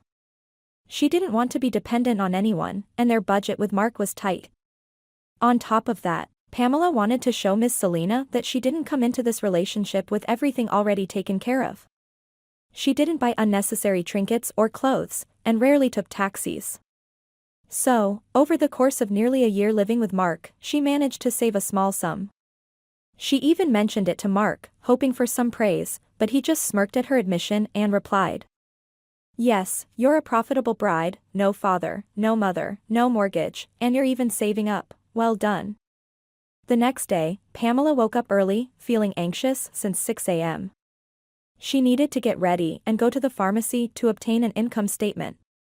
What if the director wouldn't take her back because of the recent argument with Ms. Linda, or if an investigator showed up and started asking tricky questions about the situation with Richard? With worry in her heart, she entered the building and mentally prepared herself for defense. But to her great joy, everyone at work was delighted to see her. Her colleague Lucy shared all the latest news with Pamela, particularly about the police being called in for the young man who had tried to make a purchase with a fake prescription. The new employee had reacted quickly to the situation, but before Ms. Linda could praise her, she quit on the spot, saying, "I have young children and I don't want to leave them without a mother. Who knows if this guy will track me down and seek revenge." So she resigned after only one day. Lucy also humorously remarked that the guy resembled Pamela quite a lot, saying, "Life is full of wonders." Taking all the necessary documents from work, Pamela headed to the nearest bank branch. After database verification and filling out all the paperwork, she was immediately approved for a small loan. It was 11 a.m. Pamela grew noticeably nervous as there was no call from the lawyer. She needed to settle all the matters with him and make it to her shift at the pharmacy in 3 hours. Finally, Mr. Ben called her and arranged a meeting at his office. Pamela signed 2 agreements with the lawyer, one for Richard's defense during the preliminary investigation and another for his defense in court. She paid for everything with the money she had just received from the bank. Without further delay, Mr. Ben went to visit Richard in the detention facility. On the way, he gave Pamela a ride to work. While in the pharmacy, Pamela couldn't find peace. She and the lawyer had agreed that once he was finished with Richard, he would call her, and they would meet in the park to discuss the circumstances of the case. Upon hearing the call, Pamela asked her colleague for a 20-minute break and rushed to a familiar park. During the meeting, Mr. Ben gave the girl some hope. Richard acted very wisely. He did not confess to the investigator that he intended to acquire the medication for resale. The story about his sick mother would have been plausible if Diana had ever sought medical help. However, for now, the version is as follows: the death of her husband and father, business bankruptcy, loss of property, relocation, and consequently, the strong stress of Diana, who feared being declared mentally unstable. And here is the result. Her son wanted to help in this way. He found information about the medication online, but he couldn't persuade his mother to seek medical treatment, so he printed a fake prescription form and went to the pharmacy. One positive aspect of this whole story is that your brother has no criminal record and has never been involved in any administrative or criminal offenses. Can I help in any way, be a witness in his defense? Pamela cautiously asked. No, you can't. Only your colleagues who were present at the pharmacy that day, particularly the pharmacist who resigned hastily, can testify in court. And by the way, you miraculously avoided questioning when you came to the department the day before yesterday. Apparently, the investigator was charmed by your brown eyes, the lawyer joked. Usually, such unusual circumstances like yours immediately draw attention. Tell me, what could Richard be facing for all of this? Pamela didn't even pay attention to the compliment. She had more pressing matters on her mind. I will do everything in my power. The main thing is for the prosecutor not to find any additional evidence, such as your brother's accomplices. It's good that Richard didn't contact his so-called mentors, didn't exchange messages. They discussed everything strictly during personal meetings. I'm sure those guys are seasoned pros. They knew their correspondence and calls could be scrutinized, so they didn't expose themselves. As for the verdict, as I mentioned, it will depend on many factors: the prosecutor, the judge, me, and one other circumstance. What circumstance is that? I hope you won't take offense, but your brother is a gypsy, and just that fact alone can work against him. We know very well what these comrades are capable of. I understand where you're going with this. But still, what could Richard face?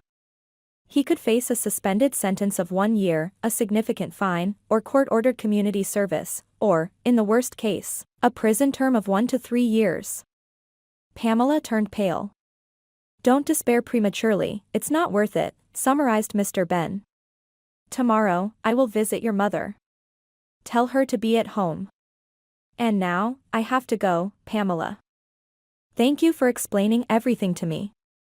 Goodbye. Pamela rushed back to work. Mr. Ben is a smart man. And so handsome, she noted to herself.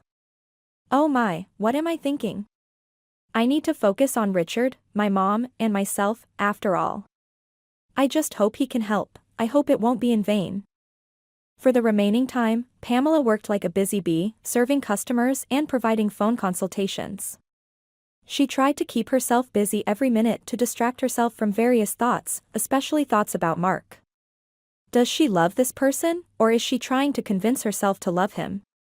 How did it happen that her overheard conversation with Miss Selina began to melt away this unyielding iceberg called love? Yes, it's possible that Mark is cheating on her or wanted to cheat, but can one draw conclusions without talking to the person? After finishing work and taking the bus to her mother's place, Pamela dialed Mark's number. Hi. What are you up to? How are you doing? She asked her boyfriend. Hi. You know, it's not very convenient for me to talk right now. I'm stuck at work. Mark, it'll only take a moment. Just listen. Oh, let's do it later. Once you latch on, you won't let go. Fine, for now. Pamela wasn't offended by Mark. She even tried to justify his rude manner of speaking. But in reality, there was nothing to justify. She could hear voices of guys and girls in the background. It seemed like he stayed at work, and they were celebrating something. She called him for the first time in 3 days, and she received such a response. Even if she hadn't heard those female voices, what difference would it make when she had already heard everything on Sunday? When Pamela approached Diana's house, it was already 9 p.m. The woman sat in the gazebo in the garden, sorting through a basket of seeds. Have you been waiting for me for a long time? Pamela asked her mother. You know, Jane, I've been in some kind of anticipation these past few days. I took out a loan and hired a lawyer for Richard.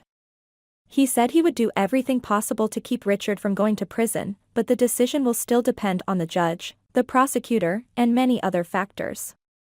He could get a suspended sentence or a fine, or be assigned to community service. Diana burst into tears, covering her face with her hands. I just hope everything will be fine, that they won't send Richard to prison. Mom, I believe everything will be fine, Pamela interrupted Diana's crying.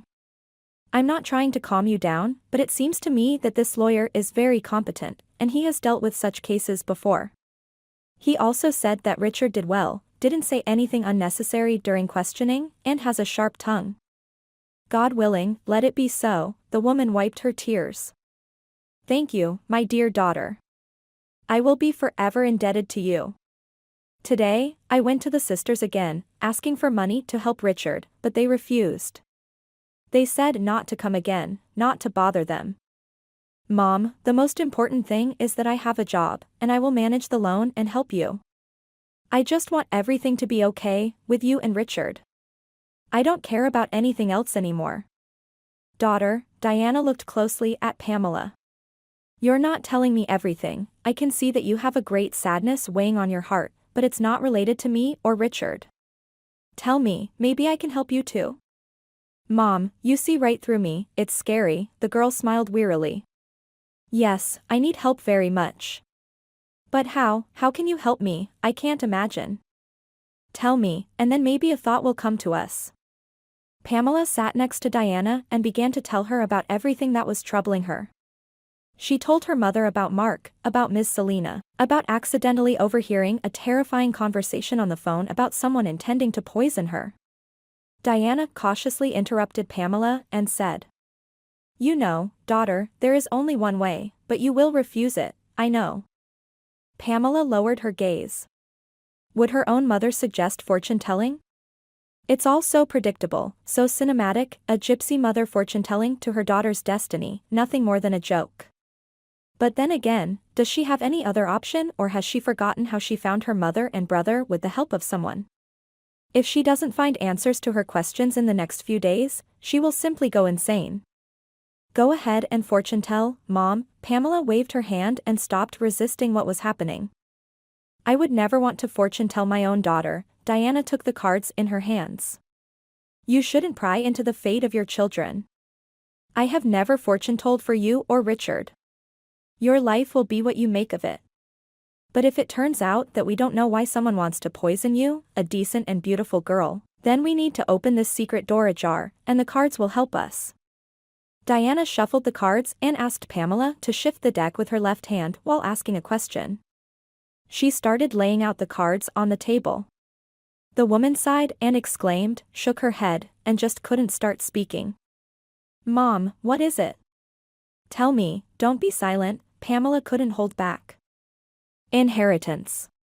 Inheritance, daughter, that's why they want to poison you. But what kind of inheritance could it be? From whom? From a very close relative.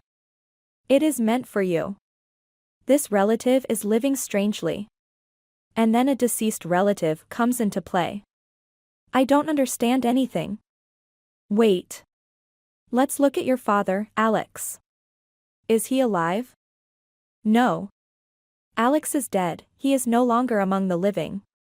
He turned out to be dead, the girl lowered her head. It's a shame I didn't get a chance to meet him. I'm sorry, Mom, for these words. I understand that father brought you a lot of sorrow. It's just, on a human level, I would like to see him. Maybe he once thought of me. At least I managed to find you and Richard. I never searched for anyone, it never crossed my mind. It was either studying or working, and now I regret it. Don't blame yourself, Jane. Everything has its time. Alex abandoned us, not the other way around. But if I had met him, what would I have said? That I gave you to a stranger and don't even know where you are? Diana looked at Pamela. No, daughter, I can never redeem myself in front of you. Either I will die from my mistakes, or I will repent and continue to live. And as for Alex, he chose his own path. I loved him very much, but things turned out the way they did. Diana looked attentively at the cards. Do I resemble my father in any way? Pamela unexpectedly asked herself. You resemble me more than Alex. He was handsome, a brunette, but my blood prevailed in you. Only your skin is fair, like your father's. I see. Pamela sighed. An older woman, but not old, Diana placed several cards on the table. You share bread and blood with her, she knows some secret related to the inheritance, and it's because of that secret that someone wants to destroy you. To find out everything, we need to go to this woman's house as soon as possible. Diana looked at Pamela with love. Well, my dear, we'll visit your failed mother-in-law tomorrow and find out everything. Do you think, Pamela stepped out of the gazebo, she'll just tell us like that? She will want to tell us, we'll scare her. We'll say that you recorded everything on your phone, and we have compromising material. Diana carefully folded the cards and put them in a velvet pouch. But will it work? Pamela peered into the darkness of the street. Everything will work out, just help me with determination, we need to be assertive, not just like that. But tomorrow the lawyer wanted to visit you, Mom. Oh, right. What should we do? I can't miss the meeting, and we need to find a way to save you. No, Jane, there's no choice to be made here. Both of you are my own children. How about this? You write to this Mr. Ben, asking him to send you a text message half an hour before his arrival. And you stay on the phone. When he's ready, we'll take a taxi and rush back. Sound good? Sounds good, Mom. I'm glad you're so resourceful, Pamela kissed her mother on the cheek.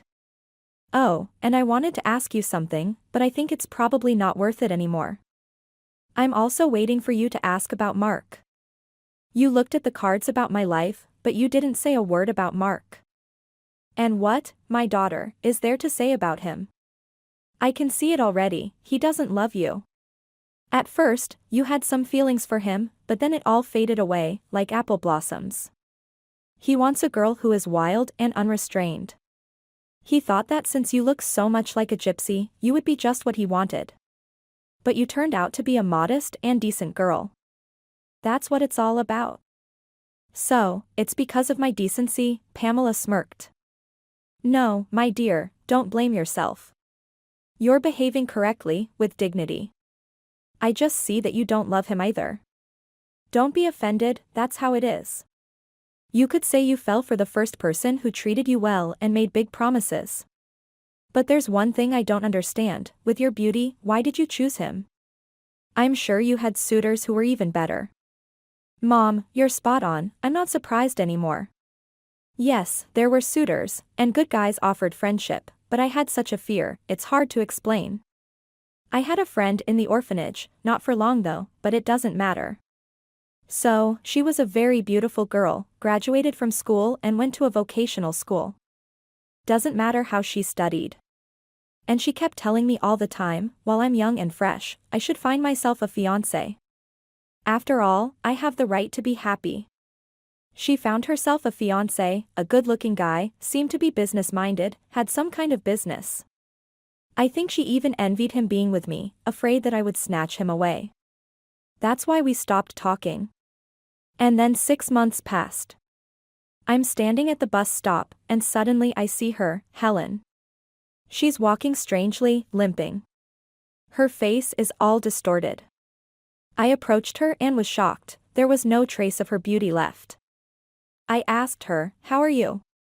What happened? And she tells me that this guy regularly beats her and pimps her to his friends. Well, you understand, Mom, in what sense? I say, let's go to the police. And she says, no. Are you crazy? He would kill me right away. I have no family or friends to protect me. And he has powerful friends with connections. I tell her, how can you allow yourself to be treated like this? And she bursts into tears and says, don't you know? They don't treat us, the orphanage kids, with respect. And for some reason, I offended her. I said, maybe you shouldn't have chased after wealth? Maybe you should have found an ordinary person to live with? Helen looked at me strangely and said, watch out, you righteous one, don't end up in the same situation. That was the last time I saw her alive. 3 months later, I found out that she hanged herself. I feel sorry for that girl, really sorry. Diana became sad. To take one's own life in such a prime of strength.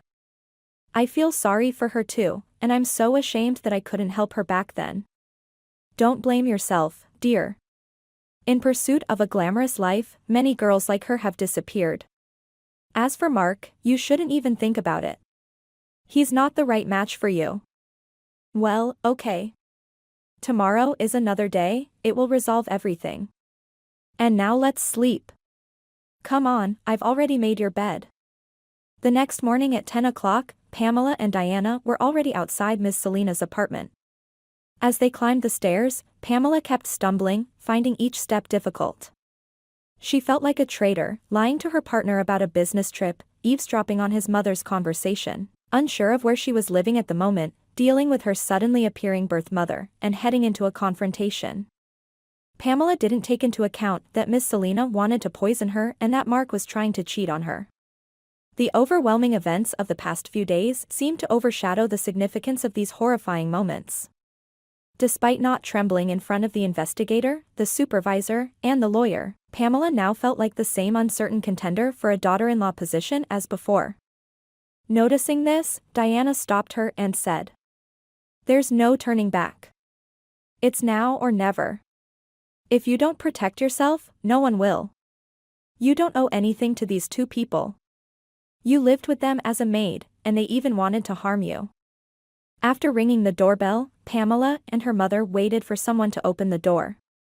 After 3 minutes, the latch creaked, and the door swung open. "Oh, Pamela, hello. Who have you brought with you?" Ms. Selina asked. "Hello, Ms. Selina. I came with my mother," Pamela replied. The women entered the apartment, and in that same instant, the mother-in-law's face changed. "Well, come in then. I wasn't expecting guests. You could have at least let me know, as I have nothing to treat you with except potato and mushroom dish," Miss Selina said arrogantly, glancing at both Pamela and Diana. Pamela didn't even have time to think about what to say. Diana didn't hold back her words and shouted loudly. "Listen here, madam. We didn't come to eat your mushrooms. We don't need your poison for free. How dare you behave like this, you gypsy, in my own apartment?" Miss Selina's face turned crimson. "Get rid of your mother, Pamela. Can't you see she's deranged? I didn't come here to introduce myself, but to ask why you were planning to poison my daughter. Answer quickly, and if you don't, know that we have a recording of your conversation when you and your sister were discussing how to do it. Nowadays, phones can record sound from a kilometer away." Miss Selina no longer looked as enraged. She stood silently against the wall, holding onto the door frame. Pamela, seeing all this, took out some papers from a folder and continued. "It's in your best interest, Miss Selina, to tell me why you wanted to poison me. If you continue to remain silent, I will call the police right now and present them with this audio recording where you talk about giving me special mushrooms. I have already spoken with investigator Kevin from our local police department. He said I can come anytime and file a complaint about your intention to harm my health." Miss Selina literally collapsed in the hallway, sitting on a small carved stool, unable to utter a word. "Stop, no need.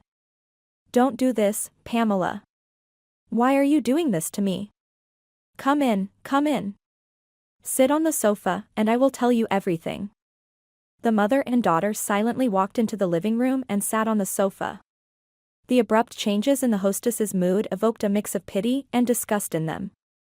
"Yes, it's time," Miss Selina began speaking very calmly. "When Mark was 7 years old, I met your father, Pamela, Alex. We started living together. Everything was fine for the first few years, but then he started experiencing, how should I say, a mental decline.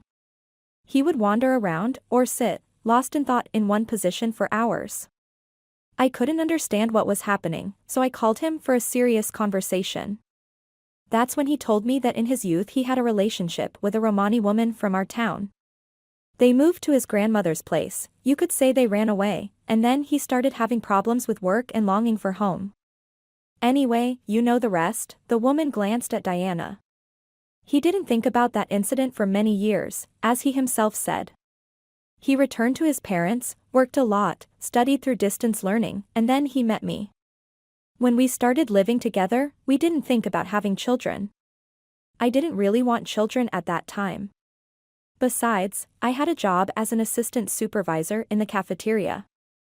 I had to feed 300 factory workers. So, I thought our love could survive without having a child together, but it wasn't that simple. Alex, like a madman, tried to convince me that I should give him a daughter.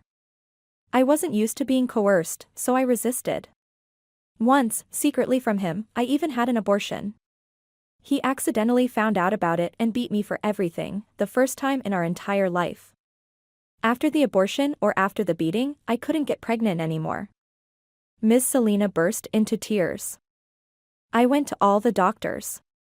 They told me that I wouldn't be able to give birth.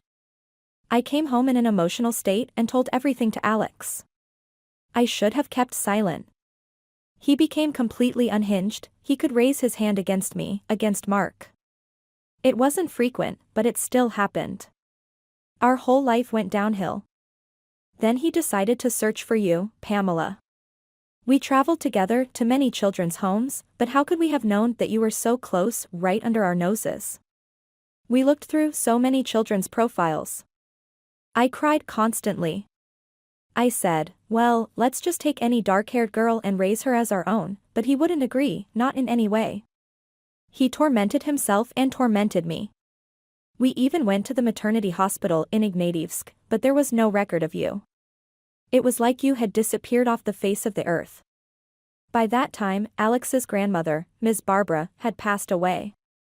She called him before her death and asked for forgiveness. He didn't even understand right away what it was for. It was only later that he connected the dots and realized that she was asking for forgiveness on your behalf. Ms. Selena glanced at Diana. But at that time, he didn't think to ask her anything, not your address or any other information, and then it was too late. He drained the life out of me with those searches.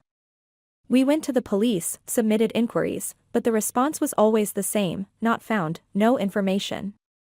I didn't want to lose Alex, I loved him. And when he was in a normal state of mind, he was kind, hardworking, and brought every penny to our home. He was 6 years younger than me. Where could I go at that time, especially with a child? At first, Alex and Mark had a very good relationship. They played together, did things together. I couldn't have been happier until Alex started obsessing over you, Pamela, day and night. He could ignore Mark for weeks. He would say, you're fine, you have a mother and a father, but my little girl has no one, it's unknown how she's doing over there. And when Mark was first hit for saying, what do you want to his stepfather, their friendship came to an end. Alex believed that his stepson owed him for life, that he had adopted him, that he supported him. Mark began to hate him, and he started hating me for living with him and not kicking him out. It's no joke to instill a sense of guilt from adolescence. Because of you, both Mark and I suffered, you know, the woman flashed a look at Pamela. And I was torn between my husband and my son, wanting to live a normal life like everyone else. I tried to smooth things over, but how could I compete against the mistakes of the past, against you? Ms. Selena, how is this my fault? Can you specifically explain that? Pamela couldn't hold back. How was I supposed to know that all this was happening to you? Am I supposed to torment and kill someone just because I grew up in an orphanage? And how did you even figure out that I was his daughter without a photograph? I have an acquaintance who works in the city archive. She helped me gather information to find you. When I realized that you were Alex's daughter, I was stunned. I hoped that you were dead or somewhere in a foster family, but no, you're alive. And you work nearby. And how scared I became. Would everything go to you? So, I decided to introduce you to Mark so that the inheritance would be ours. But you didn't even understand how it all happened. You thought it was a coincidence. But I purposely sent Mark to your pharmacy and kept telling him how beautiful you are, saying I would love to have such a daughter-in-law. And everything would have been fine if that fool wasn't so fickle with women. He almost ruined everything. Well, Diana stood up from the couch, maybe we should get to the point. You've been talking for half an hour, and there's been no progress. What about this inheritance? Speak quickly, why did you want to poison my daughter? Ms. Selina stood up from her stool. I will tell you everything, I will tell you everything, just promise me you won't go to the police. Everything I said is true. You can choose not to believe me, accuse me, hate me, scream, shout, but I can't leave Mark alone. If something happens to me, it will be the end for both him and me. Ms. Selina, you're still trying to blackmail us, trying to shift some blame onto us. I'm not to blame for how your life turned out with my father and how Mark turned out. Just so you know, he also abandoned me and my mom. But unlike you, I don't blame anyone for my troubles. Pamela approached the woman closely. Tell us everything as it is, right now. And don't you dare lie, you local poisoner. I can smell a lie from miles away, Diana added. All right, Miss Selina approached the window and nervously stroked the curtains. Alex had a close friend, a lawyer. He asked him to make a will under special conditions. In the event of Alex's death, everything would go to Mark and me, but if his biological daughter suddenly appeared, everything would automatically go to her. That includes this apartment, the car, the garage, the country house, and whatever is in the safe deposit box. I don't know what's in there. Alex died 3 years ago, and his parents died a year before him. Oh, that's what it's about. Diana sat back in her chair. That's why I saw the inheritance on the cards. It all makes sense now. And so you decided to get rid of me because of an apartment and a car? Pamela fought back her tears with all her strength. You ruined our whole life with your gypsy mother, Miss Selina cried. I gave so much of my strength and love to Alex. I took care of him when he was sick, and what did I get in return? To beg with my son in our old age? My dear, Pamela's mother interrupted the woman. Did you ever try to earn a living yourself? You haven't found anything in all these years? I used to earn well a long time ago, but as I said, I got sick, and with my condition, not many people would hire me. Especially in the food industry. Alex knew how dependent we were on him, and he left us penniless anyway. But those are your personal problems, lady. They don't concern us. Tell us, where is this notary located? Diana headed towards the door decisively. The office is located at 18 Gertson Street. The notary's last name is Taylor. You'll get everything, Pamela, even without going to court, you just need to provide proof of your relationship. Ms. Selina, does Mark know about all of this? No, he doesn't know, that's why he doesn't understand why I forced him to marry you. He would have run away from you a long time ago. I kept holding him back. I thought I could resolve the issues smoothly, but he managed to slip away completely, Ms. Selina confessed. Oh, so that's it. And here I thought you were involved with him, the girl gasped for breath. I thought he treated me that way because he wanted to get rid of me too. But he just doesn't love me. How simple everything is, simpler than I thought. Darling, let's go. We have nothing to do here, her mother said. Yes, Mom, let's go. Pamela followed Diana, but stopped near Mark's mother. I don't justify my father, but I believe he had his reasons for treating you this way. Of course, I'll do all the necessary tests and claim everything that is legally mine. And to you. Thank you very much for casually discussing the poisoning on the phone, for raising a son who is incapable of love, for telling the truth. Pamela, I really hope that for my sincere confession, you won't deprive Mark and me of our only home. I sincerely hope, Miss Selina, that you didn't poison my father with mushrooms when you heard about the special conditions of the will. And yes, as scary as it sounds, no one has cancelled the exhumation of the body. Pamela and Diana left the apartment and closed the door. Miss Selina remained frozen, in silent disbelief. She didn't even have time to object or take offense at Pamela's statement, coming from this once quiet girl who had silently endured all her criticisms and cleaned every corner of their apartment with her. Now, the woman was shocked by how confident Pamela had become in herself over the past 2 weeks. How easily she had exposed her, an experienced person in every sense, cornered by these 2 gypsy women. She had miscalculated. She had miscalculated unimaginably by secretly deciding to poison the orphan. Miss Selina sat on the floor and cried. August 12th was a very hot day. The dacha plot, immersed in greenery, in the village, warmly welcomed guests. 5 people sat around a round wooden table under the overhanging apple trees, sipping tea with fragrant pie. Mr. Ben, thank you for helping us. Pamela poured more tea into the guest's cup. Oh, Pamela, the law was on your side. I simply scared your failed fiancé. He really got all worked up and rushed to court, thinking they would believe him right away. I still feel sick, realizing how low people can stoop.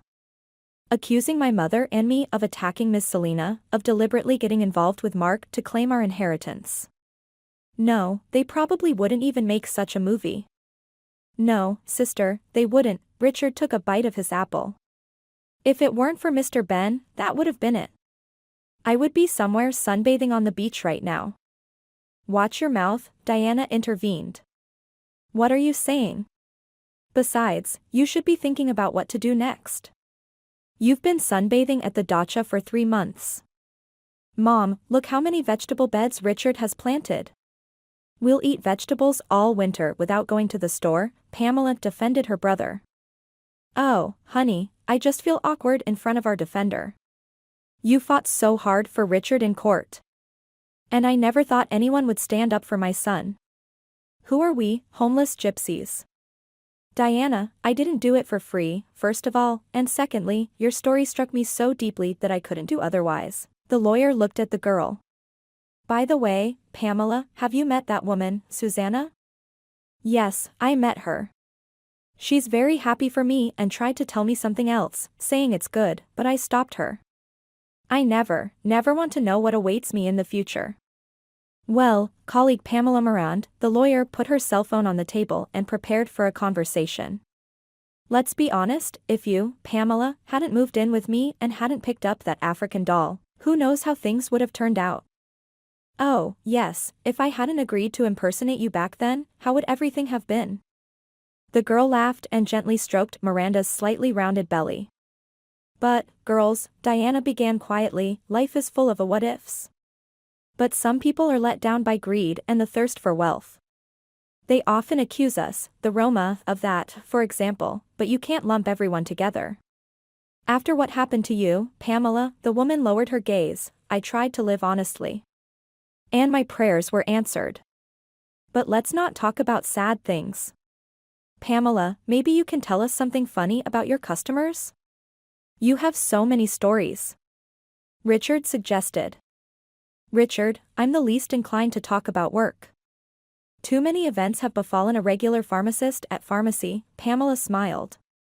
Instead, let me tell you what's written in the letter I found in the safety deposit box. Is it a letter from your father, Alex? Richard asked timidly. Yes, from my father. But I won't start from the very beginning. The beginning is very personal, and the middle part is just a few lines. Pamela took out a large folded sheet of paper from her bag, which was lying near the chair. I hope you've chosen a serious profession, my daughter. Maybe you're a doctor, or perhaps a teacher. Maybe you've chosen a profession like my mother, a pharmacist. But know this, no matter what you choose, I'm sure you'll succeed. There are many professions in the world, and the most important thing is to choose a job you love. The girl fell silent. Wow. Miranda stood up from her chair. So, your father assumed you could be a pharmacist. What a coincidence. I'm shocked by this coincidence myself, Pamela put the letter back in her bag. Well, if my dad dreamed of me becoming a pilot, but I became a lawyer, what should I do now? Should I retrain? Mr. Ben jokingly looked a little sad. No, you don't need to retrain, Diana patted the table with her hand. You need to get married. Everyone laughed together. I'm all for it, the lawyer looked at Pamela tenderly. I chose a job I love, and I want to choose a life partner I love too. Oh, you've embarrassed me, Pamela waved her black curls. The apple pies will get cold. Come on, eat up quickly. Pamela, we'll eat any of your pies. They're even more delicious than Mom's cooking, Richard said, winking at his mother before taking a bite of the apple pie. I'm glad, my dear ones. Pamela looked at her loved ones and smiled. Finally, my pies have become delicious.